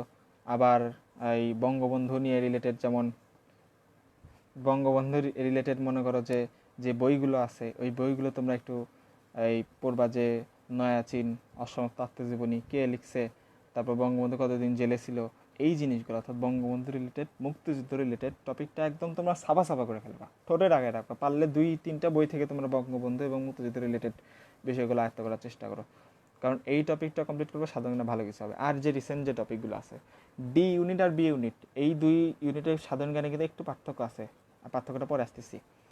আর সাম্প্রতিক, যেমন আফগানিস্তানের তালেবানের দখল, এই জিনিসটা একটু দেখবা, রিসেন্ট যেগুলো। তারপর করোনা ভাইরাস, মডার্না কোন দেশের টিকা, কোন দেশে উৎপন্ন করছে মডার্না, ফাইজার কোন দেশে উৎপন্ন করছে, টিকা কোন দেশে উৎপন্ন করছে, এই জিনিসগুলো ভালো করে খেয়াল রাখবা। আবার করোনা প্রথম কোন দেশে শনাক্ত হয়, করোনা কিন্তু 2000 সালে শনাক্ত হয়নি, করোনা কিন্তু 1900 সালেই শনাক্ত হয়েছে। সুতরাং এটা মাথায় রাখবা, যদি তোমাদের প্রশ্ন আসে যে করোনা প্রথম কত সালে শনাক্ত হয়, তোমরা যদি দাও যে 2018 বা 19, তাহলে কিন্তু সমস্যা। করোনা কিন্তু আগে শনাক্ত হয়েছে, করোনা কিন্তু ফার্স্ট শনাক্ত হয় নাই। আচ্ছা, যাই হোক। তারপর করোনা বাংলাদেশে কত সালে প্রথম শনাক্ত হয়, বাংলাদেশে প্রথম করোনায় কত এই কে কে মানে কত তারিখে প্রথম মৃত্যু হয় করোনায়। তারপর মনে করো যে পদ্মা সেতুতে কয়টা পিলার, কয়টা স্প্যান, পদ্মা সেতুতে স্প্যান বসানোর কাজ শেষ হয় কবে, পদ্মা সেতু উন্মুক্ত করে দেওয়ার কথা আছে কবে, পদ্মা সেতু তৈরি করতে কত টাকা খরচ হয়েছে, পদ্মা সেতু কত কিলোমিটার, পদ্মা সেতু কোন দেশ বানাচ্ছে, কোন দেশের কোম্পানি বানাচ্ছে, পদ্মা সেতু তৈরি হলে কোন দেশের মানুষ বেশি সুবিধা পাবে, যেমন দক্ষিণাঞ্চলের মানুষ। এই জিনিসগুলো ক্রিটিক্যালি তোমরা পড়বা। আর ডি ইউনিটের জন্য, আচ্ছা, তোমরা অনেকেই প্রশ্ন করতেছো, আমি কিন্তু বলছি যে তোমাদের কোশ্চেন সেশনটা আমি নিব, কিন্তু একটু পরে, আগে আমি আমার সেশনটা শেষ করে নিই, তারপর তোমাদের প্রশ্নগুলো আমি নেব। আচ্ছা, আমি ছিলাম হচ্ছে কোথায়, সাধারণ জ্ঞান নিয়ে বলতেছিলাম। তো সাধারণ জ্ঞানে তোমরা এই জিনিসগুলো, সাম্প্রতিক বিষয়গুলো দেখবা, যে পদ্মা সেতু, এই যে বললাম স্প্যান ট্যান, এইসব হাবিজাবি জিনিসগুলো দেখবা ভালো করে। আর যে বলছিলাম যে বি এবং ডি ইউনিটের সাধারণ জ্ঞানের মধ্যে একটু পার্থক্য আছে। পার্থক্যটা কীরকম, বি ইউনিটের কোশ্চেনগুলো একটু গভীর থেকে হয় এবং ডি ইউনিটের কোশ্চেনগুলো উপর থেকে হয়। ব্যাপারটা কীরকম, মনে করো যে তালেবান, ডি ইউনিটের প্রশ্নটা আসবে এরকম যে তালেবান কত সালে আফগানিস্তানের কত তারিখে আফগানিস্তানের সম্পূর্ণ নিয়ন্ত্রণ নেয়, এটা আসবে ডি ইউনিটের প্রশ্ন, সাম্প্রতিক বেসড। আর বি ইউনিটের প্রশ্ন অর্থাৎ খ ইউনিটের প্রশ্নটা কীরকম আসবে, যে আফগানিস্তানের রাজধানীর নাম কি। মানে খ ইউনিটের প্রশ্নটা আসবে একটু গভীর থেকে এবং ঘ ইউনিটের প্রশ্নটা একটু উপর থেকে আসবে। কেন হয় এই জিনিসটা, কারণ তোমরা যারা খ ইউনিট আসো, তারা কিন্তু এইচএসসি লেভেলে ইতিহাস, পরিণতি, এই সাধারণ জ্ঞানের বিষয়গুলো কিন্তু পড়ছো, যার কারণে তোমার সাধারণ জ্ঞানের একটা ধারণা আছে, যার কারণে তোমাদের সাধারণ জ্ঞান প্রশ্নটা ডি ইউনিট থেকে একটু ক্রিটিক্যাল হয়। কিন্তু যারা ডি ইউনিট আসো, সায়েন্স, কমার্স, তাদের সাধারণ জ্ঞান প্রশ্নটা একটু তুলনামূলক সহজ হয় বি ইউনিটের থেকে, অর্থাৎ সাম্প্রতিক বেস্ট হয়, সহজ বলবো না, সাম্প্রতিক বেস্ট হয়, রিসেন্ট বেস্ট প্রশ্নটা হয়। সুতরাং এইভাবে তোমরা একটু দেখবা। আর কে একজন বলছিল সি ইউনিটের জন্য কিছু বলেন, তো সি ইউনিটের জন্য তোমাদের বাংলা যে কথা বলছে ওই কথাটাই সেম থাকবে। সি ইউনিটে তো সাধারণ জ্ঞান নাই, তোমাদের যে কমার্সের যে সাবজেক্টগুলো আছে, ফিনান্স বলো, অ্যাকাউন্টিং বলো, এগুলো তোমরা তো এইচএসসি লেভেলে পড়ছোই, এগুলোতে পোলাপানের সমস্যা একটু কমই থাকে। তোমাদের এই সি ইউনিটে মেইন সমস্যা থাকে হচ্ছে ইংলিশে। সি ইউনিটের জন্য ইংলিশের কিছু স্পেসিফিক টপিক আছে, যেগুলো আবার বি ইউনিটের জন্য অতটা গুরুত্বপূর্ণ না, যাই হোক তাও পড়তে হবে, বি ইউনিটদেরও পড়তে হবে। যেমন clause, adjective clause, adverbial clause, তারপর noun clause, subordinate clause, coordinate clause, এই জিনিসগুলো সি ইউনিটের জন্য বেশি ইম্পর্ট্যান্ট। আবার analogy, A B A A unit, B unit, D unit এদের জন্য কিন্তু অ্যানালজি গুরুত্বপূর্ণ না, কিন্তু সি ইউনিটের জন্য কিন্তু অ্যানালজিটা গুরুত্বপূর্ণ। সুতরাং সি ইউনিটের জন্য যে ক্লজ, তারপর অ্যানালজি, এই টপিকগুলো আমি মনে হয় কিছুক্ষণের জন্য একটু ডিসকানেক্ট হয়েছিলাম। আচ্ছা যাই হোক, যেটা বলতেছিলাম যে সি ইউনিটের যে টপিকগুলো এই মেইনলি ইংরেজির জন্য তোমরা ক্লজ, ফ্রেজ এই জিনিসগুলোতে একটু বেশি গুরুত্ব দিবা। যারা সি ইউনিট আছে এখান থেকে কিন্তু প্রশ্ন আসে। আর আমি বলছি সেশন শুরুর আগেই বলছি যে তোমরা যে কোনো ভার্সিটির যে কোনো ইউনিটের পরীক্ষা দেওয়ার যাওয়ার আগে প্রশ্ন ব্যাংকটা আগে সলভ করবা। তাহলে মোটামুটি বাংলা, ইংরেজি, সাধারণ জ্ঞান তোমাদের একটা মোটামুটি ধারণা দিয়ে দিলাম। এখন আসি তোমাদের মোস্ট ডিজায়ার টপিক, যেগুলো নিয়ে তোমরা খুবই মানে টেনশনের মধ্যে থাকো, তোমরা ডিপ্রেশনে চলে যাও, কিছু হলো না হলো ডিপ্রেশনে চলে যাও। আজকে 5 ঘন্টা ঘুমের জায়গায় 6 ঘন্টা ঘুম হয়ে গেছে, তুমি ডিপ্রেশনে চলে গেলা। আমার এই বন্ধু 4টা বই পড়ছে একটা টপিকের জন্য, আমি এই টপিকের জন্য 2টা বই পড়ছি, তুমি ডিপ্রেশনে চলে গেলা। এই ডিপ্রেশন করা যাবে না, ডিপ্রেশন থেকে সবসময় মুক্ত থাকতে হবে। এখন এখানে তোমাদের আরেকটা তোমাদের থেকে প্রশ্ন দিব তোমাদেরকে, তোমরা কে কোন কারণের মধ্যে জন্য ডিপ্রেশন আছে এটা তোমাকে কমেন্টে জানাও, যে আমি এই কারণে ডিপ্রেশনে আছি। বেশি বড় করতে হবে না, 2-1টা শব্দের মধ্যে জানাও যে আমি এই কারণে ডিপ্রেশনে আছি। তোমাদের ডিপ্রেশনের কারণটা আমাকে একটু বলো যে আমি এই কারণে ডিপ্রেশনে আছি।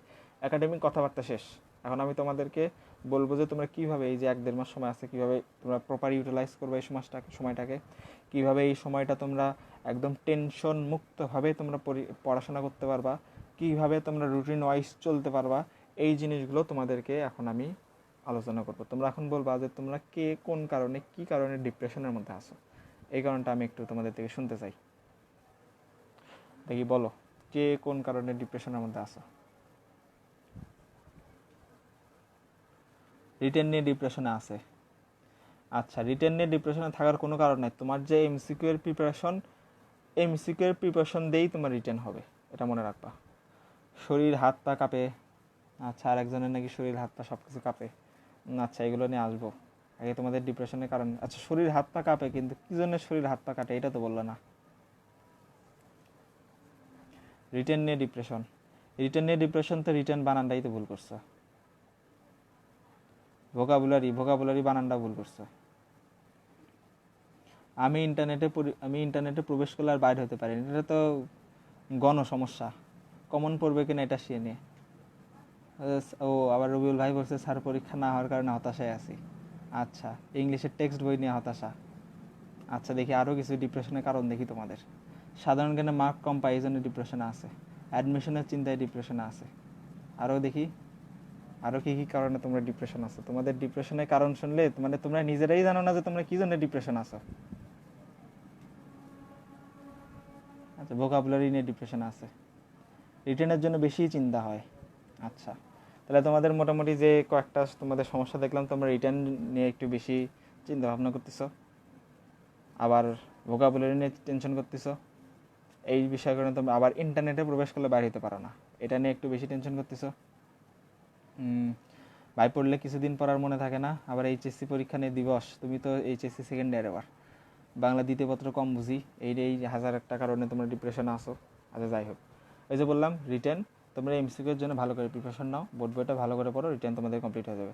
আমি রিটেন নিয়ে আরেকটু কথা বলবো শেষে, যে যখন তোমাদেরকে বলবো যে কীভাবে তোমরা পরীক্ষায় অ্যাটেন্ড করবা, পরীক্ষা হলে অ্যাটিটিউডটা কীরকম হবে এবং কীভাবে তোমরা পরীক্ষা দিবা। আমি আজকে সেশনটা একটু হয়তো বড় হয়ে যাবে, কিন্তু তোমরা সেশনটা একটু করার চেষ্টা করবা। এখন তোমাদের যে কমন টপিক, তোমাদের যে সমস্যা, যে ম্যাক্সিমাম স্টুডেন্টের যে সমস্যা থাকে, সেই বিষয়গুলো নিয়ে আমি একটু আলোচনা করব।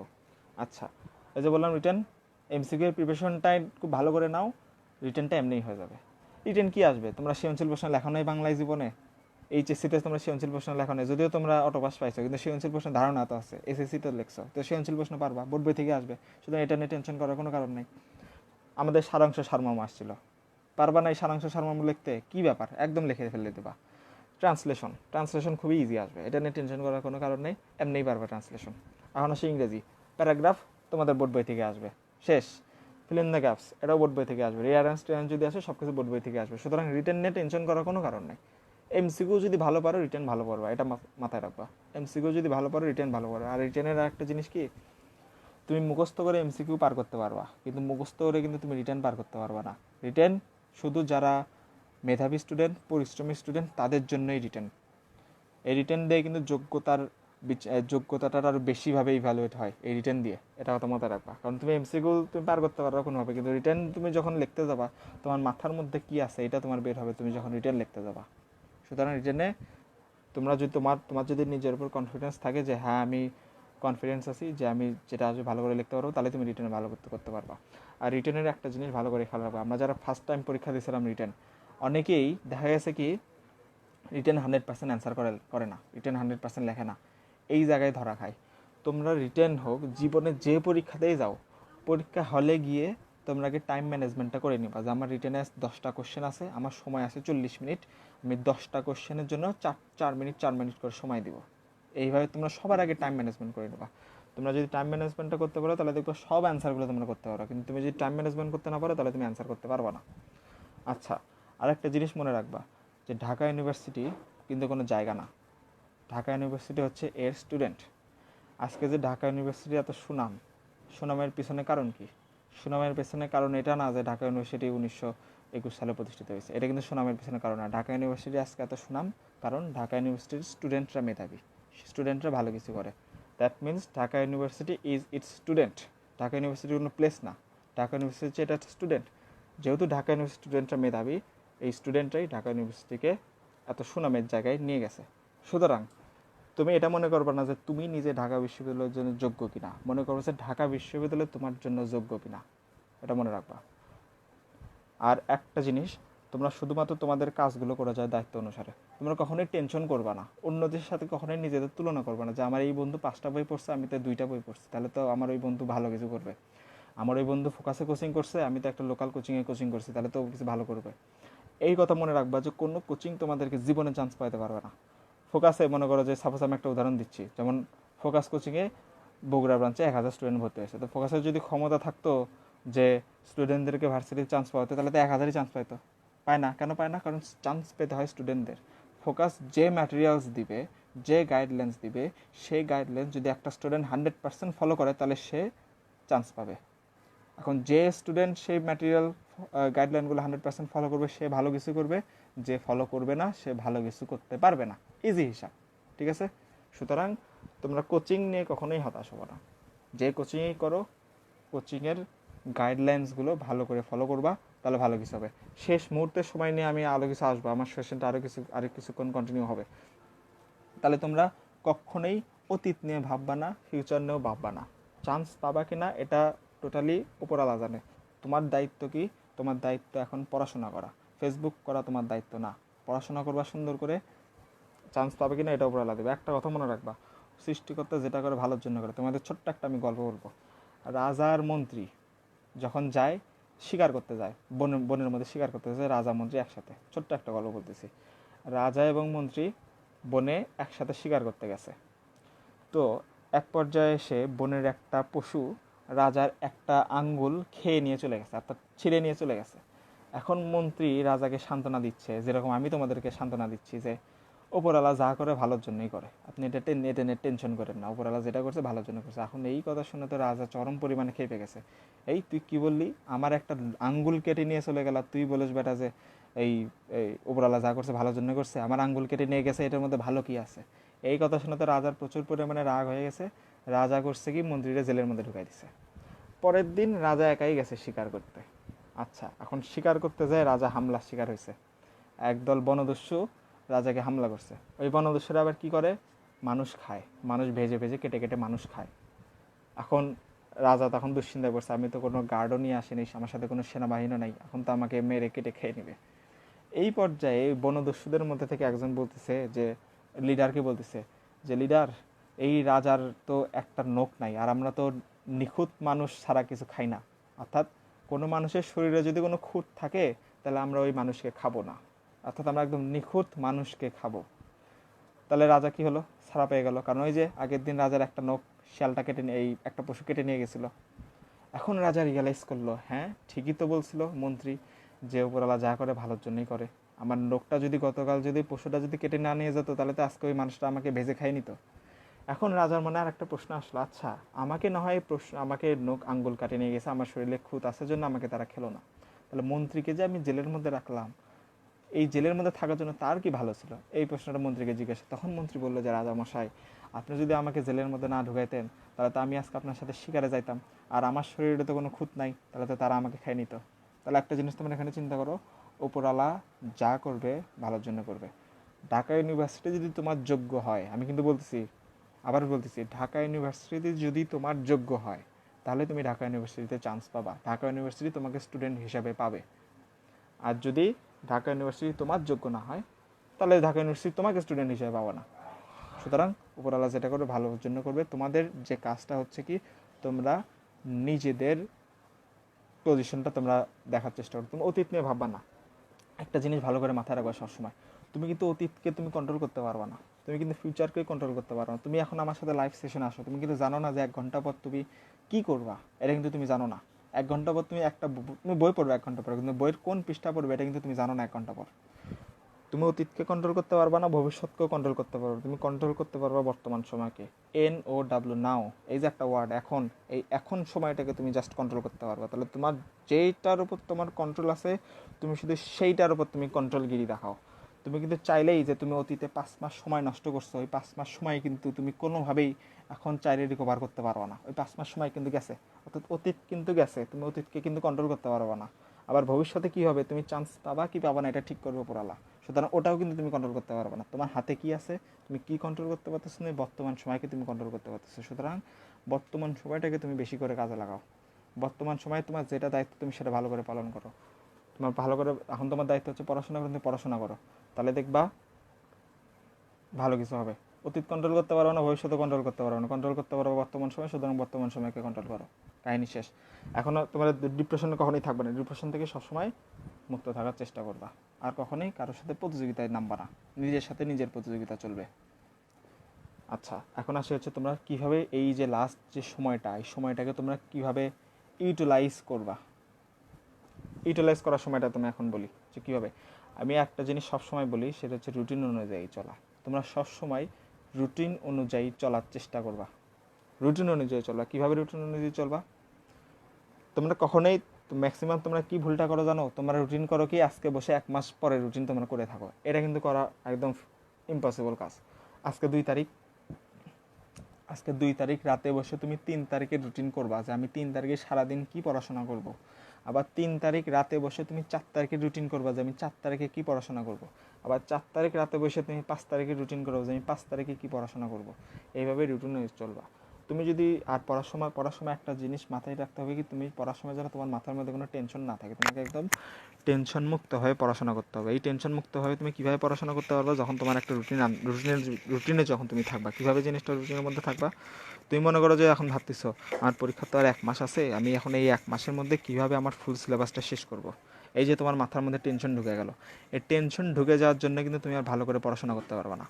তাহলে তোমাকে এখন কী করতে হবে, টেনশন থেকে ফ্রি হতে হবে। কীভাবে তুমি টেনশন থেকে ফ্রি হতে পারবা, তুমি একটা মাস্টার প্ল্যান করবা যে আগামী 1 মাসে আমি আজকে এই পড়া পড়বো, কালকে এই পড়া পড়বো, কালকে এই পড়া পড়বো। এইভাবে তোমার পড়াটাকে তুমি কয়েকটা ভাগে ভাগ করে নাও। মনে করো তোমার হাতে আর 25 দিন আছে, তুমি পড়াটাকে 25 ভাগে ভাগ করে নাও। তাহলে কিন্তু তোমার মনের মধ্যে কিন্তু একটা শান্তি আসবে। কি শান্তি আসবে, যে হ্যাঁ, আমি যদি আমার প্রতিদিনের পড়া আমি যে ভাগ করছি 25 ভাগ, এই 25 ভাগ যদি আমি ডেইলি যদি এক ভাগ করে পড়তে পারি, তাহলে 25 দিন পর আমার সিলেবাসটা কমপ্লিট হয়ে যাবে।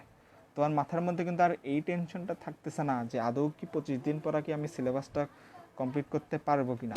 সুতরাং যেখানেই যাবে একটা রুটিন অনুযায়ী চলার চেষ্টা করবা। পড়াটাকে ভাগ ভাগ করে দাও যে আজকে এই পড়াটা পড়বো, কালকে এই পড়াটা পড়বো। একটা প্ল্যানের মধ্যে থাকতে হবে। যখনই তুমি প্ল্যানের মধ্যে চলে যাবা, দেখবা যে তোমার পড়াটা কমপ্লিট হয়ে গেছে। তুমি যদি প্ল্যানের মধ্যে না থাকো, তাহলে দেখবে যে আমার তো এই টপিকটা পড়তে বেশি সময় লাগতেছে, তাহলে এই টপিকটা আমার কিছু কঠিন লাগতে, এই টপিকটা আমি স্কিপ করে যাই। এই কাজ কিন্তু করা যাবে না। তুমি যখন রুটিনের মধ্যে জিনিসটা নিয়ে আসবা, এই টপিকে আমার একটু বেশি সময় দিতে হবে, এই সাবজেক্টে আমার একটু বেশি সময় দিতে হবে, তা অন্যতে একটু তুমি কম সময় দিলা, তাহলে কি তোমার কিন্তু একটা প্ল্যান মাফিক যাচ্ছে, তোমার মাথার মধ্যে টেনশনটা কিন্তু আর থাকতেছে না। সুতরাং এইভাবে টেনশন ফ্রি থাকার জন্য হলেও তোমাদেরকে রুটিন অনুযায়ী চলতে হবে। আর একটা কি, তোমরা যদি রুটিন অনুযায়ী না চলো, তোমরা দেখবে যে দিনে, মনে করো যে আজকে 2 তারিখ গেল, তুমি আজকে দিনের মধ্যে 5 ঘন্টা পড়ছো রুটিন ছাড়া। তুমি খাওয়ার জন্য 2 ঘন্টা দিছো, গোসলের জন্য 1 ঘন্টা দিছো, ফেসবুকে 5 মিনিটের জন্য ঢুকে 30 মিনিট কাটাই দিছো। এইভাবে 30 মিনিট না, তোমরা তো 30 মিনিটের জন্য ঢুকে 3 ঘন্টা কাটায় দাও ফেসবুকে। এই হচ্ছে তোমাদের কাহিনী। তো এই কাহিনিগুলো করছে। কিন্তু তুমি যখন রুটিনের মধ্যে থাকবা, তুমি তোমার রুটিনে কখনোই লিখবে না যে ফেসবুকের জন্য আমি 3 ঘন্টা সময় দিলাম, গোসল করার জন্য আমি 1 ঘন্টা সময় দিলাম, খাওয়ার জন্য আমি 2 ঘন্টা সময় দিলাম, 1 ঘন্টা আমি ঘুমের জন্য, দিনে ঘুমের জন্য আমি 3 ঘন্টা সময় দিলাম। তুমি দিনে ঘুমের জন্য 1 ঘন্টা সময় নিতে পারো। সুতরাং তুমি যখন রুটিন অনুযায়ী চলবা, তুমি আজকে যদি রুটিন সারা 5 ঘন্টা পড়ো, তুমি কালকে দেখবা যদি তুমি রুটিন অনুযায়ী চলো, ওই 5 ঘন্টা তোমার 10 ঘন্টা হবে। কোথায় থেকে সময়গুলো বাঁচতেছে? ওই যে তুমি রুটিনের মধ্যে দিয়ে রাখছো যে আমি খাওয়ার জন্য আধা ঘন্টা সময় দিচ্ছি, গোসলের জন্য 15 মিনিট সময় দিচ্ছি, ফেসবুকের জন্য 3 ঘন্টার জায়গায় 10 মিনিট সময় দিচ্ছি, রুটিনের মধ্যে চলে আসলে। সুতরাং তুমি যেখানেই যাও জীবনের, যেখানে শুধু অ্যাডমিশন না, রুটিন অনুযায়ী চলার চেষ্টা করো। তুমি যদি রুটিন অনুযায়ী চলতে পারো তাহলে দেখবে ভালো কিছু হবা। আর একটা হচ্ছে তোমরা কি হুদাই হুদাই কাজ করো। তোমাদের একটা জিনিস তোমাদের বলবো, তোমাদের এখন বর্তমান টার্গেটটা কি? তুমি তোমাদের যে ডিজায়ার যে ইউনিভার্সিটি, ঢাকা ইউনিভার্সিটি হোক, অনেকের কুমিল্লা, অনেকের রাজশাহী ইউনিভার্সিটি তোমরা চান্স পাবা।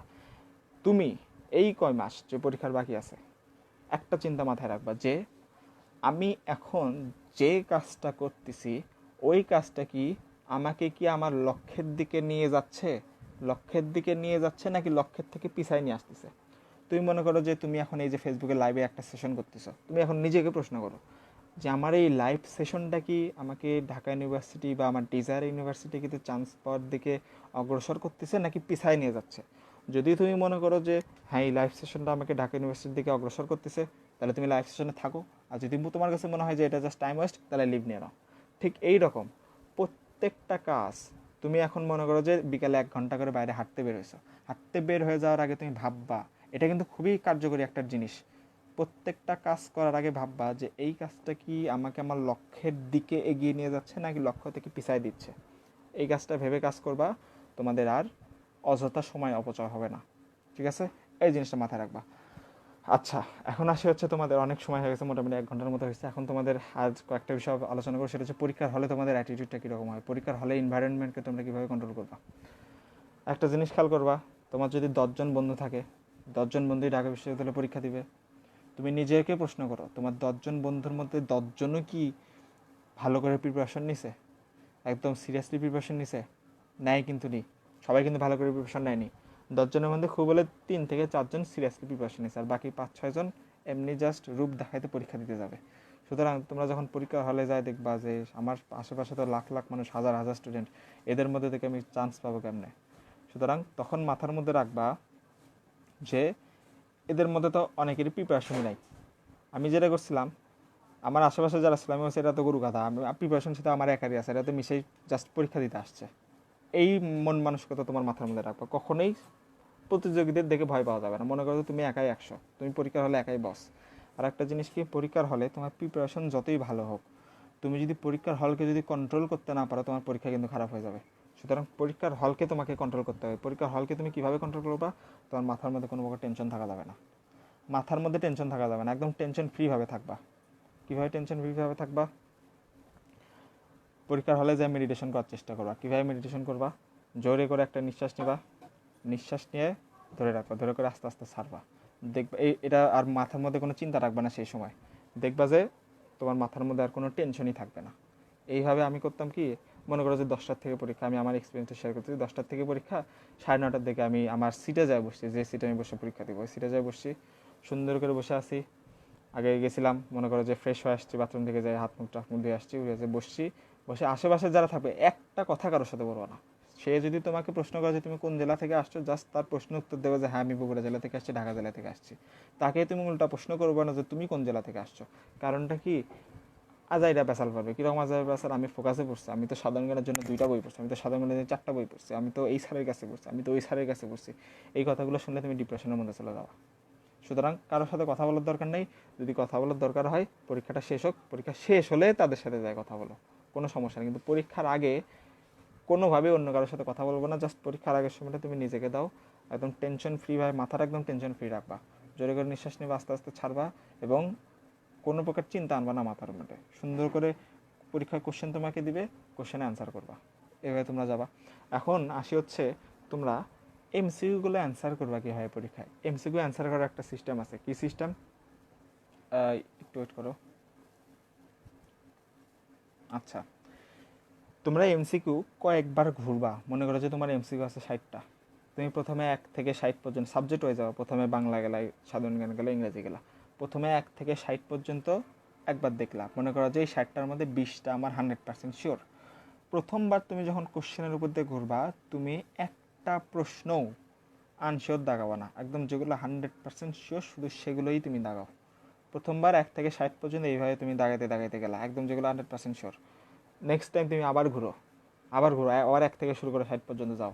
দেখবা যে কোশ্চেনগুলো তোমার মধ্যে কনফিউশন ছিল, সেকেন্ড টাইম তুমি যখন ঘুরবা ওই কনফিউশনগুলো কারেক্ট হয়ে গেছে। এইভাবে একটা কোশ্চেনের উপর 4 থেকে 5 বার ঘুরবা, দেখবা প্রথমবারে তুমি যে কোশ্চেনগুলো পারো নাই বা যে কোশ্চেনগুলো কনফিউশন ছিল, second time, third time, fourth time যে ওই প্রশ্নের অ্যান্সারগুলো তুমি পেরে যাচ্ছ। এটা কীভাবে পারতেছ? প্রথমবার তুমি কোশ্চেনটা গেছো, তোমার মাথার মধ্যে এই জিনিসটা খেলে নাই যে অ্যান্সারটা কী হবে, সময় গেছে, মাথার মধ্যে একটু এক্সামের এনভায়রনমেন্টের সাথে একটু কাজ মানে ম্যাচ হয়ে গেছে, ব্রেনগুলো কাজ করতেছে। সেকেন্ড বার যায় যখন আবার তুমি ওই প্রশ্নটা দেখবে, তখন তুমি অ্যান্সারটা পারবা। এইভাবে তুমি কোশ্চেনের উপর 4 থেকে 5 বার ঘুরবা।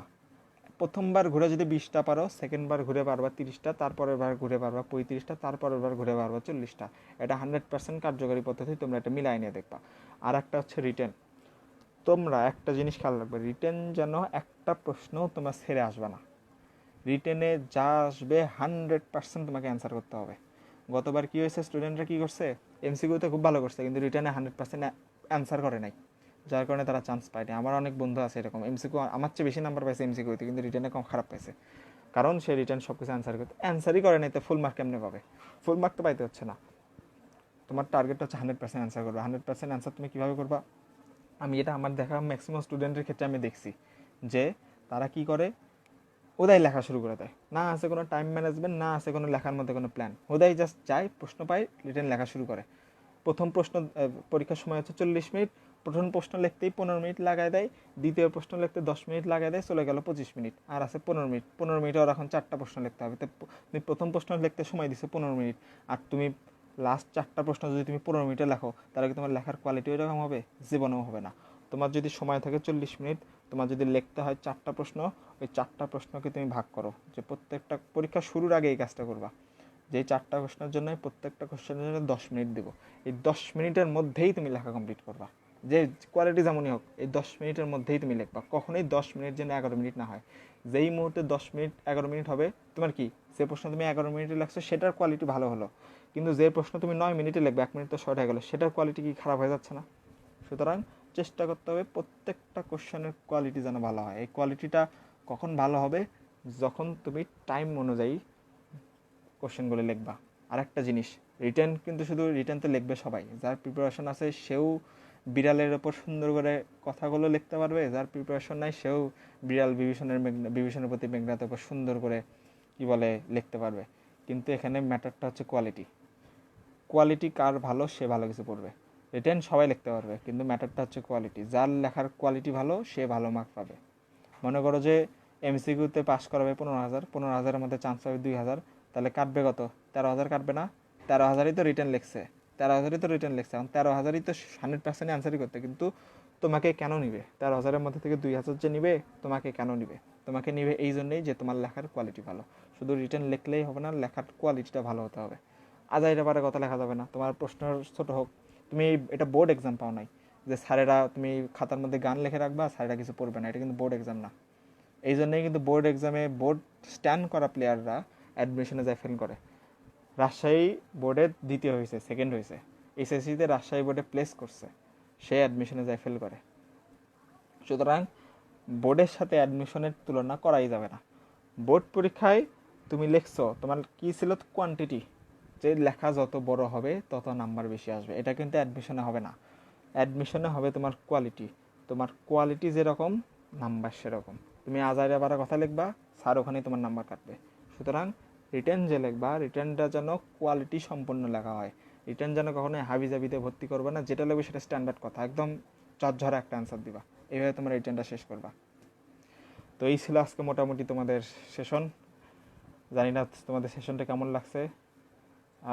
যদি কোনো ভুল ত্রুটি হয় ক্ষমা সুন্দর দৃষ্টিতে দেখবা। এখন দেখি তোমাদের কার কি প্রশ্ন আছে, প্রশ্নগুলো একটু করতে পারো। লেখা খারাপ, আচ্ছা। একজন বলছে সোহাগ বিনতে আরেন বলছে লেখা খারাপ হলে কি কোনো সমস্যা আছে কিনা। লেখা খারাপ হলে খুব একটা সমস্যা নাই। তোমাদের বোর্ড এক্সামে কী হয় জানো? বোর্ড এক্সামে স্যারেরা হাতের লেখা দেখে, যার হাতের লেখা সুন্দর দেখলেই স্যারেরা নাম্বার দিয়ে দেয়, ভরে ভরে নাম্বার দেয়। কিন্তু অ্যাডমিশনে কিন্তু এই কাজ হবে না।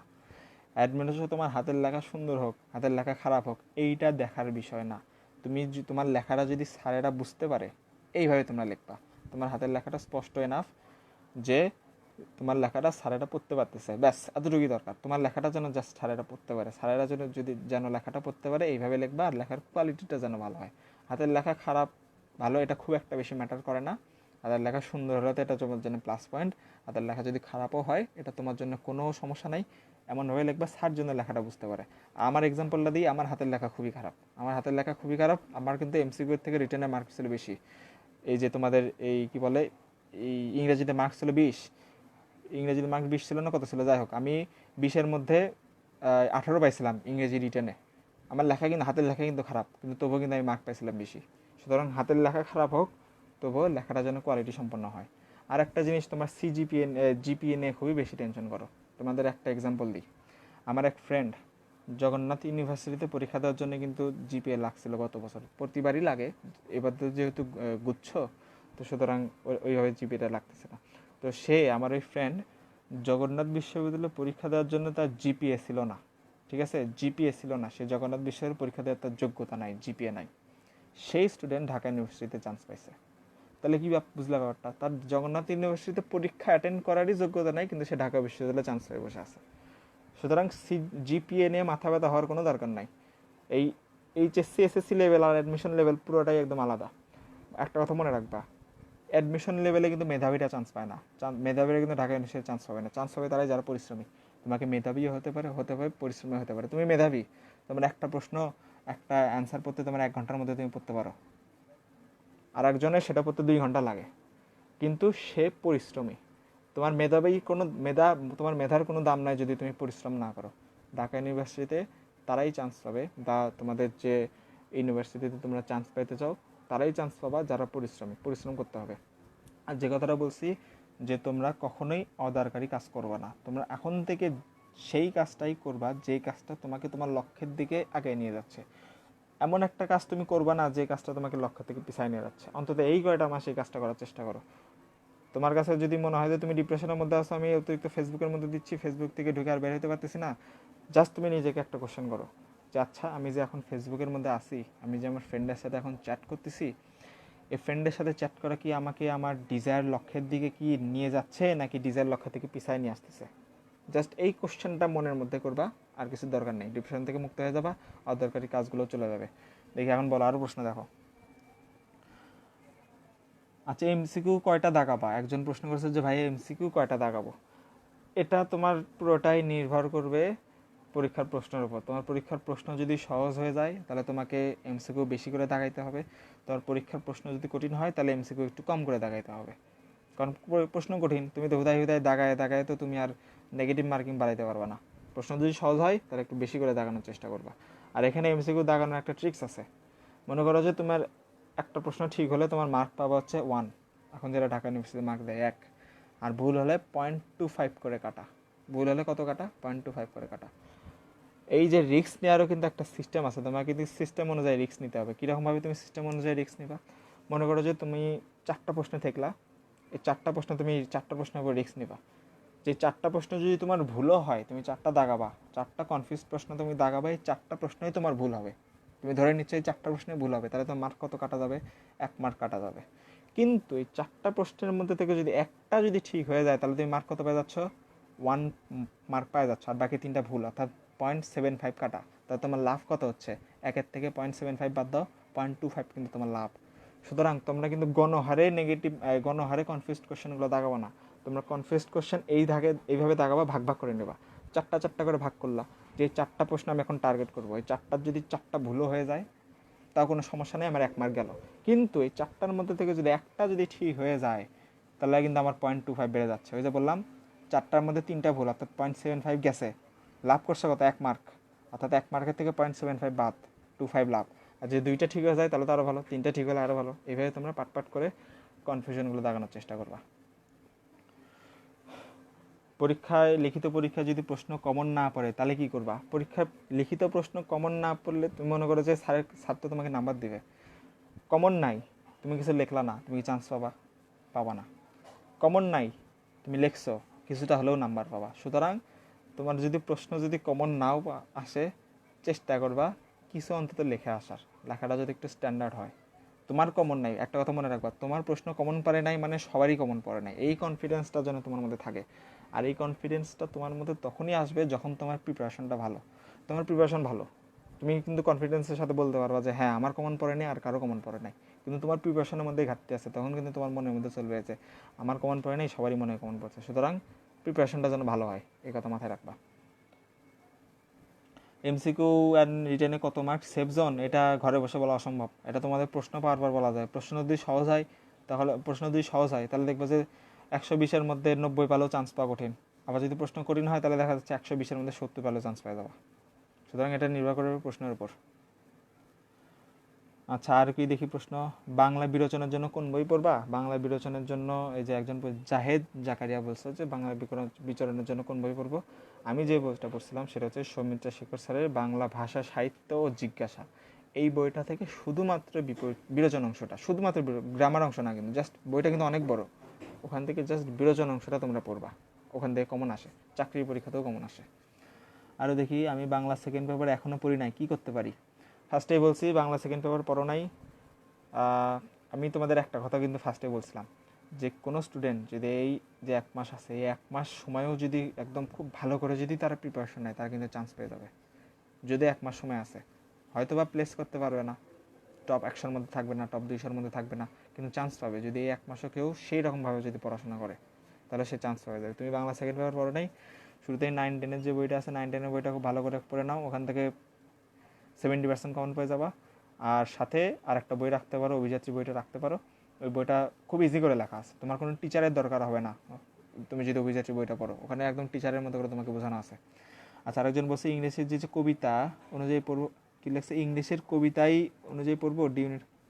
আচ্ছা, ইংরেজির কবিতা তো ওগুলো তোমরা কীরকম, আরেকটা জিনিস স্কিপ করছি, তোমাদের যে ইংরেজির যে কবিতা আছে, তোমরা করবা কি, কবিতাগুলো মুখস্থ করার দরকার নেই, যেহেতু তোমাদের রিটেন আছে, সুতরাং তোমরা কবিতার সামারাইজ অংশগুলো খুব ভালো করে পড়বা।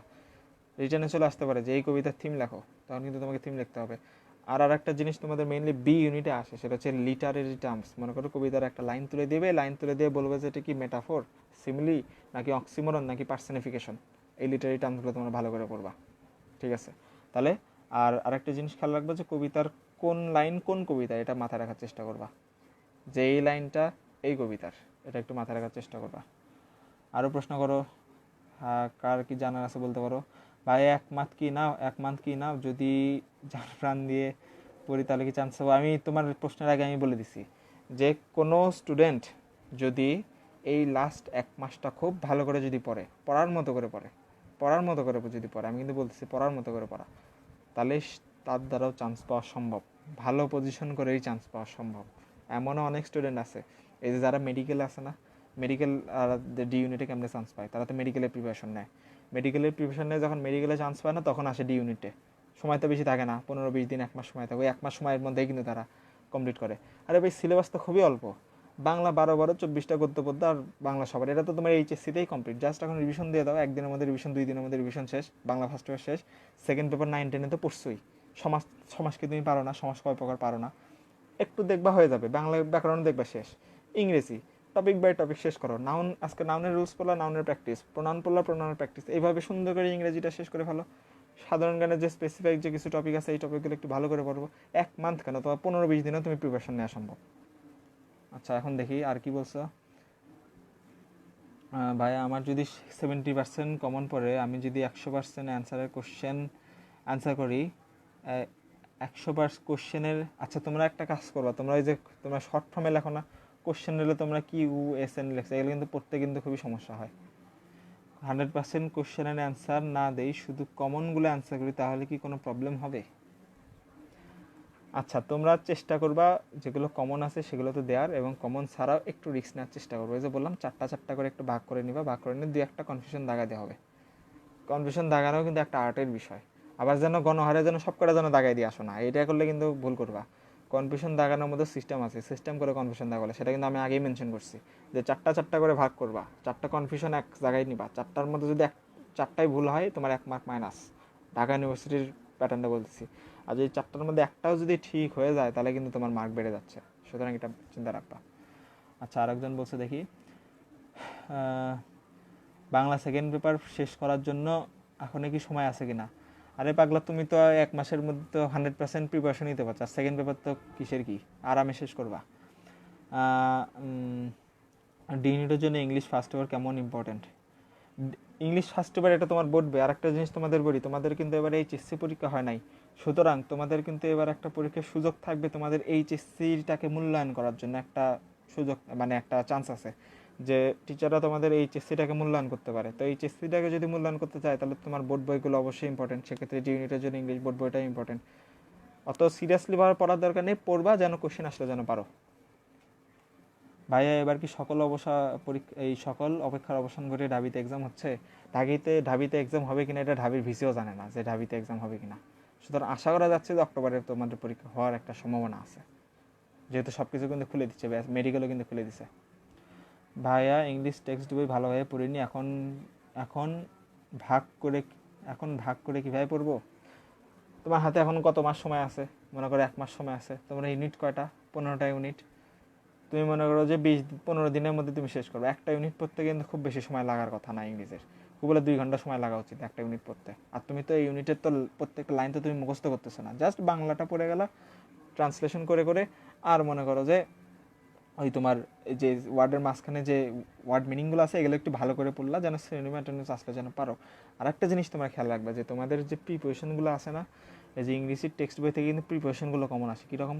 লাইনের মাঝখানে প্রিপোজিশন আছে, মনে করো যে একটা লাইন তুলে দিল, প্রিপোজিশনটা গ্যাপ করে দিল, এটা তোমরা পূরণ করো। অর্থাৎ টেক্সট বইটা খুবই ইম্পর্টেন্ট, টেক্সট বইটা গ্যাপ রেখো না যদি তুমি বি ইউনিটের হও। মেইনলি মুখস্থ পড়া কীভাবে সহজে আয়ত্ত করতে পারবো? মুখস্থ পড়া, আচ্ছা সাধারণ এটা তুমি আশা করি তুমি সাধারণ জ্ঞানকেই টার্গেট করছো। সাধারণ জ্ঞান তোমরা এইভাবে পড়বা না যে আমি সাধারণ জ্ঞান এখন বসে বসে মুখস্থ করতেছি, এই পৃষ্ঠা আমার সামনে আছে, এই পৃষ্ঠা আমি এখন মুখস্থ করবো না। 2বার পৃষ্ঠাটা রিডিং পড়ো, অন্য পৃষ্ঠায় যাও, পড়তে থাকো, আবার ওই পৃষ্ঠায় আসো, আবার 2বার রিডিং পড়ে যাও। এইভাবে সাধারণ জ্ঞান তোমরা রিডিং পড়ো, বারবার করে রিডিং পড়ো। এই রিডিং পড়তে পড়তেই দেখবা যে তোমার মুখস্থ হয়ে গেছে। তোমার পায়ে পাড়া দিয়ে মুখস্থ করার দরকার নেই যে আমি আগে মুখস্থ করবো তারপর উঠবো, এরকম দরকার নেই। জাস্ট রিডিং করতে থাকো, দেখো এমনি মুখস্থ হয়ে যাবে। জিকে পড়ার জন্য ভালো কোনো ওই যে বললাম, ঠাটা বসে বসে মুখস্থ করার কোনো দরকার নাই, জাস্ট রিডিং পড়তে থাকো, রিডিং পড়তেই মুখস্থ হয়ে যাবে। ইংলিশ ফর টুডের জন্য গাইড হিসেবে, এই পাগলা আমি তো কিছুক্ষণ আগেই বললাম যে গাইড বইগুলো জন্ম হয়েছে কই থেকে? গাইড বইগুলো জন্ম হয়েছে বোর্ড বই থেকে। বোর্ড বইকে তুমি পড়ে সাফা করে ফেলে দাও, গাইড বইয়ের দরকারই নাই, ওদের ব্যবসায় আউট করে দাও। আচ্ছা দেখি, এই আরও কি বলছে, ভাই এক্সাম ক্যাম্পাসে কত ঘন্টা আগে যাওয়া উচিত? তোমার বাড়ি যদি হয় এক্সাম ক্যাম্পাস থেকে 100 কিলোমিটার দূরে, তাহলে তো তোমার আগে থেকেই বাড়ি থেকে একটু বের হওয়া লাগবে। চেষ্টা করবা এক্সাম যেখানে যে কেন্দ্রে তোমার পরীক্ষা হবে 1 ঘন্টা আগে যাওয়ার চেষ্টা করবা, 1 ঘন্টা আগে যাওয়ার চেষ্টা করবা। আর যত তাড়াতাড়ি সম্ভব পরীক্ষার হলে রুমের মধ্যে ঢুকে যাবা, রুমের মধ্যে ঢুকে সিটের উপর বসবা, বসে আশেপাশে কারোর সাথে কোনো কথা বলারই দরকার নাই। আমি তো যাই মনে করো যে এই চেয়ারের উপর বসে একদম চোখ বন্ধ করেছিলাম, একদম কারোর সাথে কোনো কথা নেই, নিজেকে সময় দিচ্ছিলাম, একদম কোনো প্রকার চিন্তা যেন মাথার মধ্যে না আসে, একদম পারবা ভালো, সেই রকম এক্সাম দিবা। ভাইয়া, অল্প সময় কিভাবে পড়লে কমন পাবো? মুখস্থ টপিকস অনুযায়ী পড়তে গেলে অনেক টাইম লাগে। ওই যে বললাম, তোমার যেহেতু এখন সময় অল্প, তোমাকে তো চান্স পাইতে গেলে 100-র মধ্যে তো 100 পাইতে হচ্ছে না। তোমার কাছে যদি কোনো টপিক যদি কঠিন লাগে, স্কিপ করে যাও।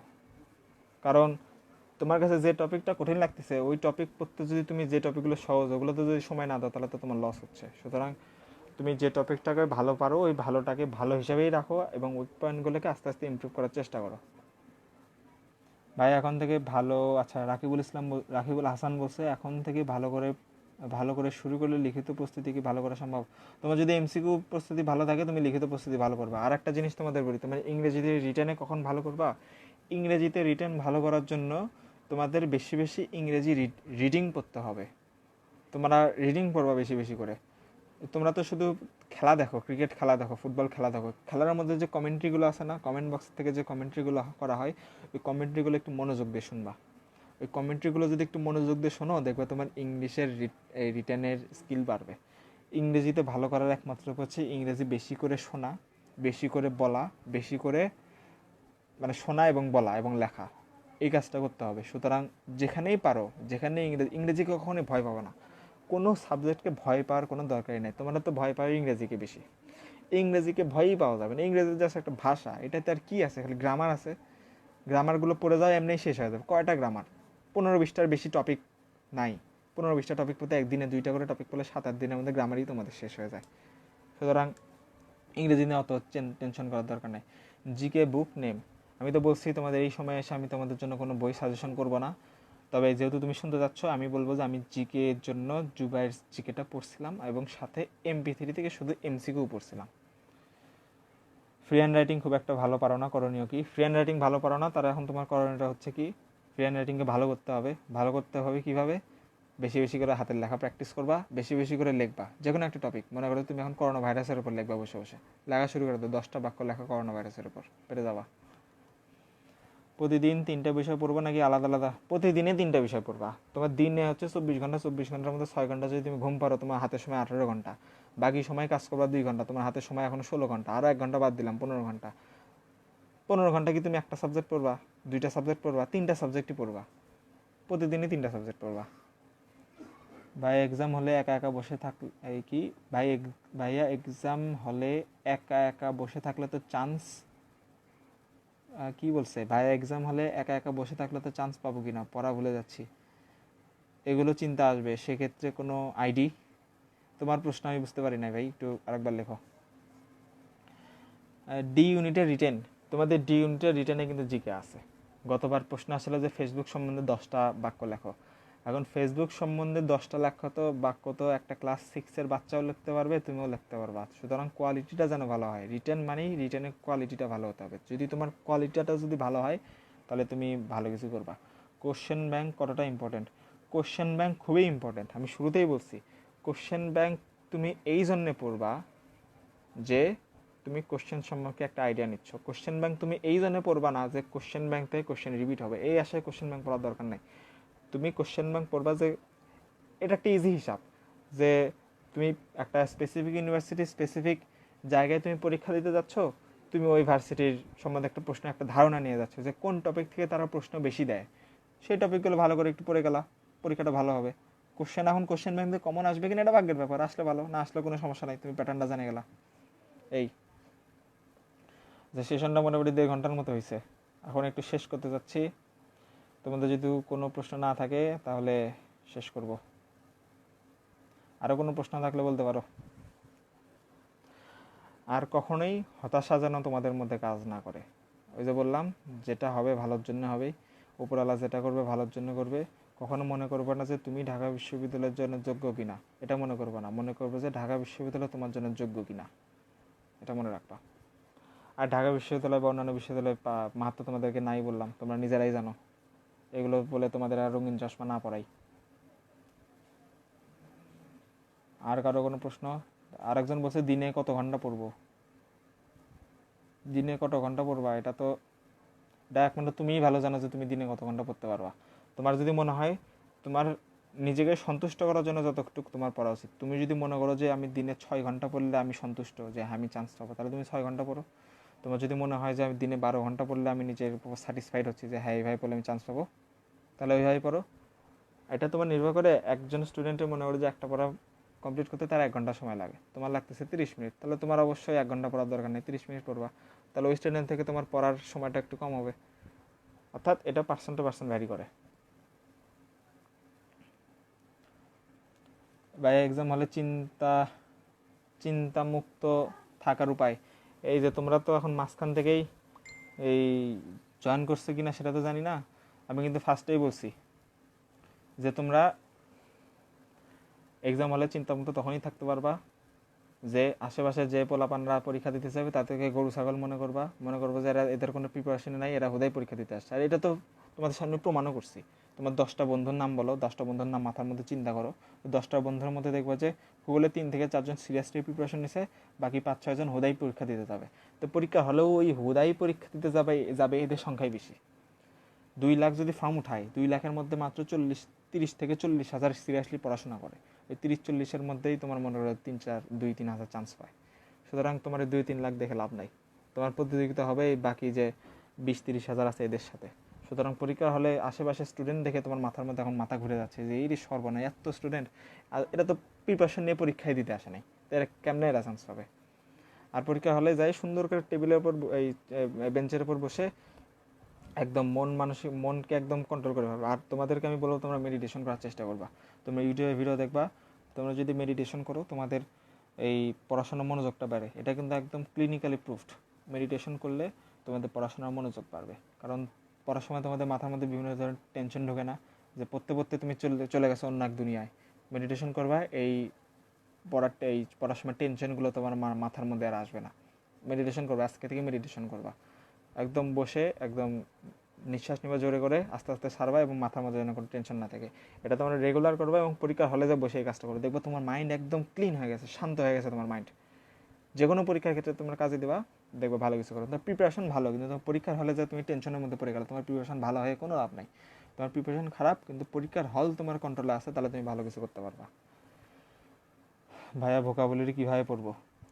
ভোকাবুলারি আমি যেভাবে পড়ছিলাম আর লিখছিলাম, ভোকাবুলারি পড়ার একটা সিস্টেম আছে। সিস্টেমটা কীরকম, তোমরা কখনোই এভাবে পড়বা না যে এই ওয়ার্ডের সিনোনিম হচ্ছে এই 3টা ওয়ার্ড, এই ওয়ার্ডটা পড়লাম সাথে এই ওয়ার্ডের 3টা সিনোনিম মুখস্থ করলাম, এইভাবে পড়বা না।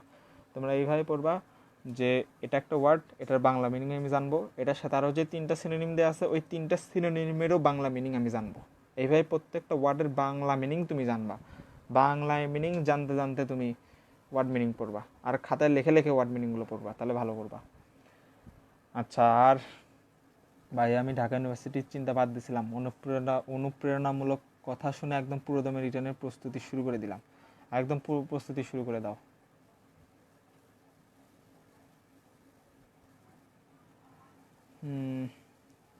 আচ্ছা, তাহলে মোটামুটি আজকে এ পর্যন্তই।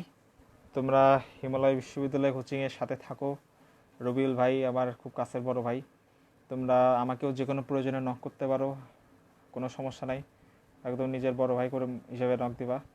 আর আমি মনে করো যে আমার এমন অনেক ছোটো ভাই আছে যাদের সাথে কথা বলা শুরু করলে আধা ঘন্টা 30 মিনিটও কথা শেষ হয় না। কারণ আমার মনে হয় যে এটা আমার দায়িত্ব যে আমি আমার জুনিয়রদের গাইড করব। কেন গাইড করব? কারণ আমি যখন তোমাদের পজিশনে ছিলাম, আমার বড় ভাইরা, আমার অনেক বড় ভাই আছে যেমন রবিউল বড় ভাই আছে, এনাদের আমি রেগুলার ফোন দিতাম, এনারা আমাদেরকে গাইড করতো। তো এটা আমার একটা ঋণ না যে তারা আমাদেরকে গাইড করছে, এখন আমার দায়িত্ব যে আমি আমার জুনিয়রদের গাইড করবো। সুতরাং যে কোনো প্রয়োজনে তুমি আমাকে নক করতে পারো।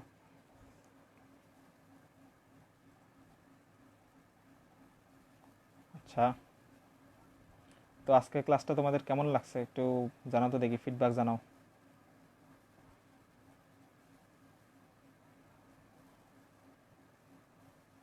আজকের ক্লাসটা তোমরা কেমন লাগছে, কোনো উপকার হয়েছে কি না? তো আজকের ক্লাস থেকে, যেহেতু ক্লাস না, কারণ আমি তো কোনো নির্দিষ্ট টপিক ওয়াইজ তো কিছু বলি নাই, জাস্ট মনে করো যে ওভারঅল একটা কথা বলে গেছি। যদিও আজকে হেডিংসটা ছিল বাংলা গাইডলাইন, আমি বাংলা ইংরেজি জিজ্ঞেস সব কিছুর উপরই বলছি। তাছাড়াও তোমাদের আরও যে টপিকগুলো তোমাদের ডিপ্রেশন এই সেই নিয়েও কথা বলছি। থ্যাঙ্কস জানাইছো, ওয়েলকাম, ভেরি হেল্পফুল। এই এই সেশনটাতে যদি একজন স্টুডেন্টও যদি উপকৃত হয় তাহলে আমি নিজেকে ভাগ্যবান মনে করব। অনেকগুলো আইডিয়া পাইছো, অনেক ভালো লাগছে ভাইয়া, অনেক অনেক ভালো।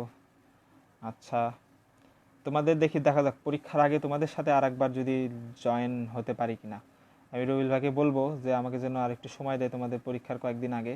তাহলে পরীক্ষার হলে কিছু ট্রিক্স আছে, এই যে বললাম যে পরীক্ষা হলে যে একদম শান্ত থাকতে হবে। তোমার প্রিপারেশন, মনে করো যে তোমার প্রিপারেশন খারাপ কিন্তু তুমি পরীক্ষার হলকে তুমি কাজে লাগাইছো, পরীক্ষার হলে ঢোকার সাথে সাথে মাথার মধ্যে একটা কথা আনবে যে আজকে খেলা হবে।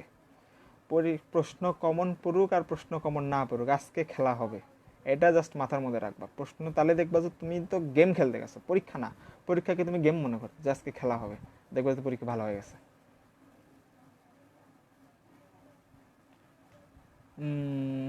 আচ্ছা, সবার ভালো লাগছে, ক্লাস অসাধারণ আলহামদুলিল্লাহ। আশাহত সময়ে আশার প্রদীপ জ্বালিয়ে দিলেন ভাইয়া। আশাহত তো তোমাদের বললামই যে তোমরা কখনোই হতাশ হওয়া যাবে না, উপর আল্লাহ যেটা করবে ভালোর জন্য করবে। ওই যে গল্প বললাম, যা হবে ভালোর জন্য। তুমি যদি ঢাকা ইউনিভার্সিটিতে চান্স পাও তাহলে ভালোর জন্যই পাইছো, যদি চান্স না পাও তাও তোমার ওখানে কোনো একটা ভালো নিহিত আছে।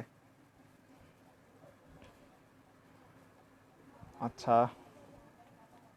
তাহলে আজকে ক্লাসটা শেষ করি। তো সুতরাং তোমরা সবাই ভালো থাকবা, তোমাদের জন্য অনেক অনেক দোয়া, তোমাদের জন্য প্রার্থনা করি তোমরা যেন সবাই যার যে টার্গেট আছে, যে বিশ্ববিদ্যালয়ে ভর্তি হইতে চাও সেই বিশ্ববিদ্যালয়ে তোমরা ভর্তি হও। তোমরা আমার ফেসবুক আইডির নাম জয়পাল, JOYPAL, জয়পাল। এই যে লাইভ আছে এখান থেকে পেয়ে যাবা। আর তোমরা খুব ভাগ্যবান যে তোমরা রবিউল ভাইয়ের মতো একজনকে পাইছো। ভাই কিন্তু খুবই অমায়িক একজন মানুষ, মানে উনি যে নিজে থেকে মানে আমরা যখন মানে জুনিয়ররা সিনিয়রদের নক দিয়ে বলে যে ভাই আমাকে টিপস দেন। আর রবিউল ভাই কীরকম, উনি সিনিয়র হয়ে জুনিয়রদের নক দিয়ে বলে যে ভাই তোমরা এইভাবে পড়াশোনা করো। তাহলে তোমরা নিজেরাই বুঝতে পারতেছো উনি কীরকম লেভেলের মানুষ। আর তোমরা হিমালয়ের সাথে থাকো, আশা করি তোমরা ভালো কিছু পাবা। একটা কথা মনে রাখবা, কোচিংয়ের নাম দেখে কখনো কোচিংয়ে ভর্তি হবে না, কোচিংয়ে ভর্তি হবে কোচিংয়ের টিচার দেখে। আর আরেকটা জিনিস মনে রাখবা, যে টিচারের যে কোচিংয়ের টিচার ভালো সে কোচিং ভালো, কারণ তোমাদের তো কোচিং তো তোমাদের পড়াবে না, তোমাদের পড়াবে কে? কোচিংয়ের টিচাররা। সুতরাং টিচারের প্রোফাইল দেখে তোমরা কোচিংয়ে ভর্তি হবা। আচ্ছা, আশা করি আর কোনো প্রশ্ন নাই। তাহলে তোমাদের সবার জন্য দোয়া এবং আশীর্বাদ থাকলো, তোমাদের সবার জন্য প্রার্থনা করি তোমরা যেন তোমাদের লক্ষ্যে পৌঁছাতে পারো, এবং কখনোই আর সবসময় চেষ্টা করবে একজন ভালো মানুষ হওয়ার। আর কখনোই সাকসেসের পিছনে দৌড়াবা না যে সফল হইতে হবে, সবসময় চেষ্টা করবা try not to be a man of success, try to be a man of value. অর্থাৎ এমন একটা মানুষ হও যে তোমার একটা ভ্যালু আছে। সাকসেসের পিছনে দৌড়াতে হবে না তোমাকে, সাকসেস তোমার পিছনে আসবে, তুমি জাস্ট তোমার কাজগুলো করতে থাকো। তুমি জাস্ট তোমার একটাই কথা, তুমি তোমার দায়িত্ব পালন করো। তুমি যদি তোমার ঠিকভাবে যদি তুমি দায়িত্বটা যদি পালন করতে পারো, তাহলে তুমি রেজাল্টটা পাবা। তুমি এখন সারা বছরে কিচ্ছু পড়ো নাই, না পড়ে তুমি এখন ওপরওয়ালাকে বলতেছো যে ওপরওয়ালা যদি কপালে রাখে তাহলে চান্স পাবো, কপালে যদি না রাখে তাহলে চান্স পাবো না। আরে ভাই, তুমি তো পড়োই নাই, তুমি কি চান্স পাবা? তুমি পড়াশোনা করো, ওপরওয়ালা এমনিই তোমাকে চান্স দেবে। সুতরাং ওপরওয়ালার উপর কখনোই কোনো কিছু ছাড়ি দিবা না, তুমি যেটা করবে সেইটাই তুমি পাবা, কিন্তু দেয়ার মালিক হচ্ছে ওপরওয়ালা। তাহলে ভালো থাকো, আজকে এই পর্যন্তই। আমার জন্য সবাই দোয়া রাখবা। আর আশা করি তোমাদের সাথে আবার দেখা হবে, আবার তোমাদের সাথে এরকম লাইভ সেশনে আসবো।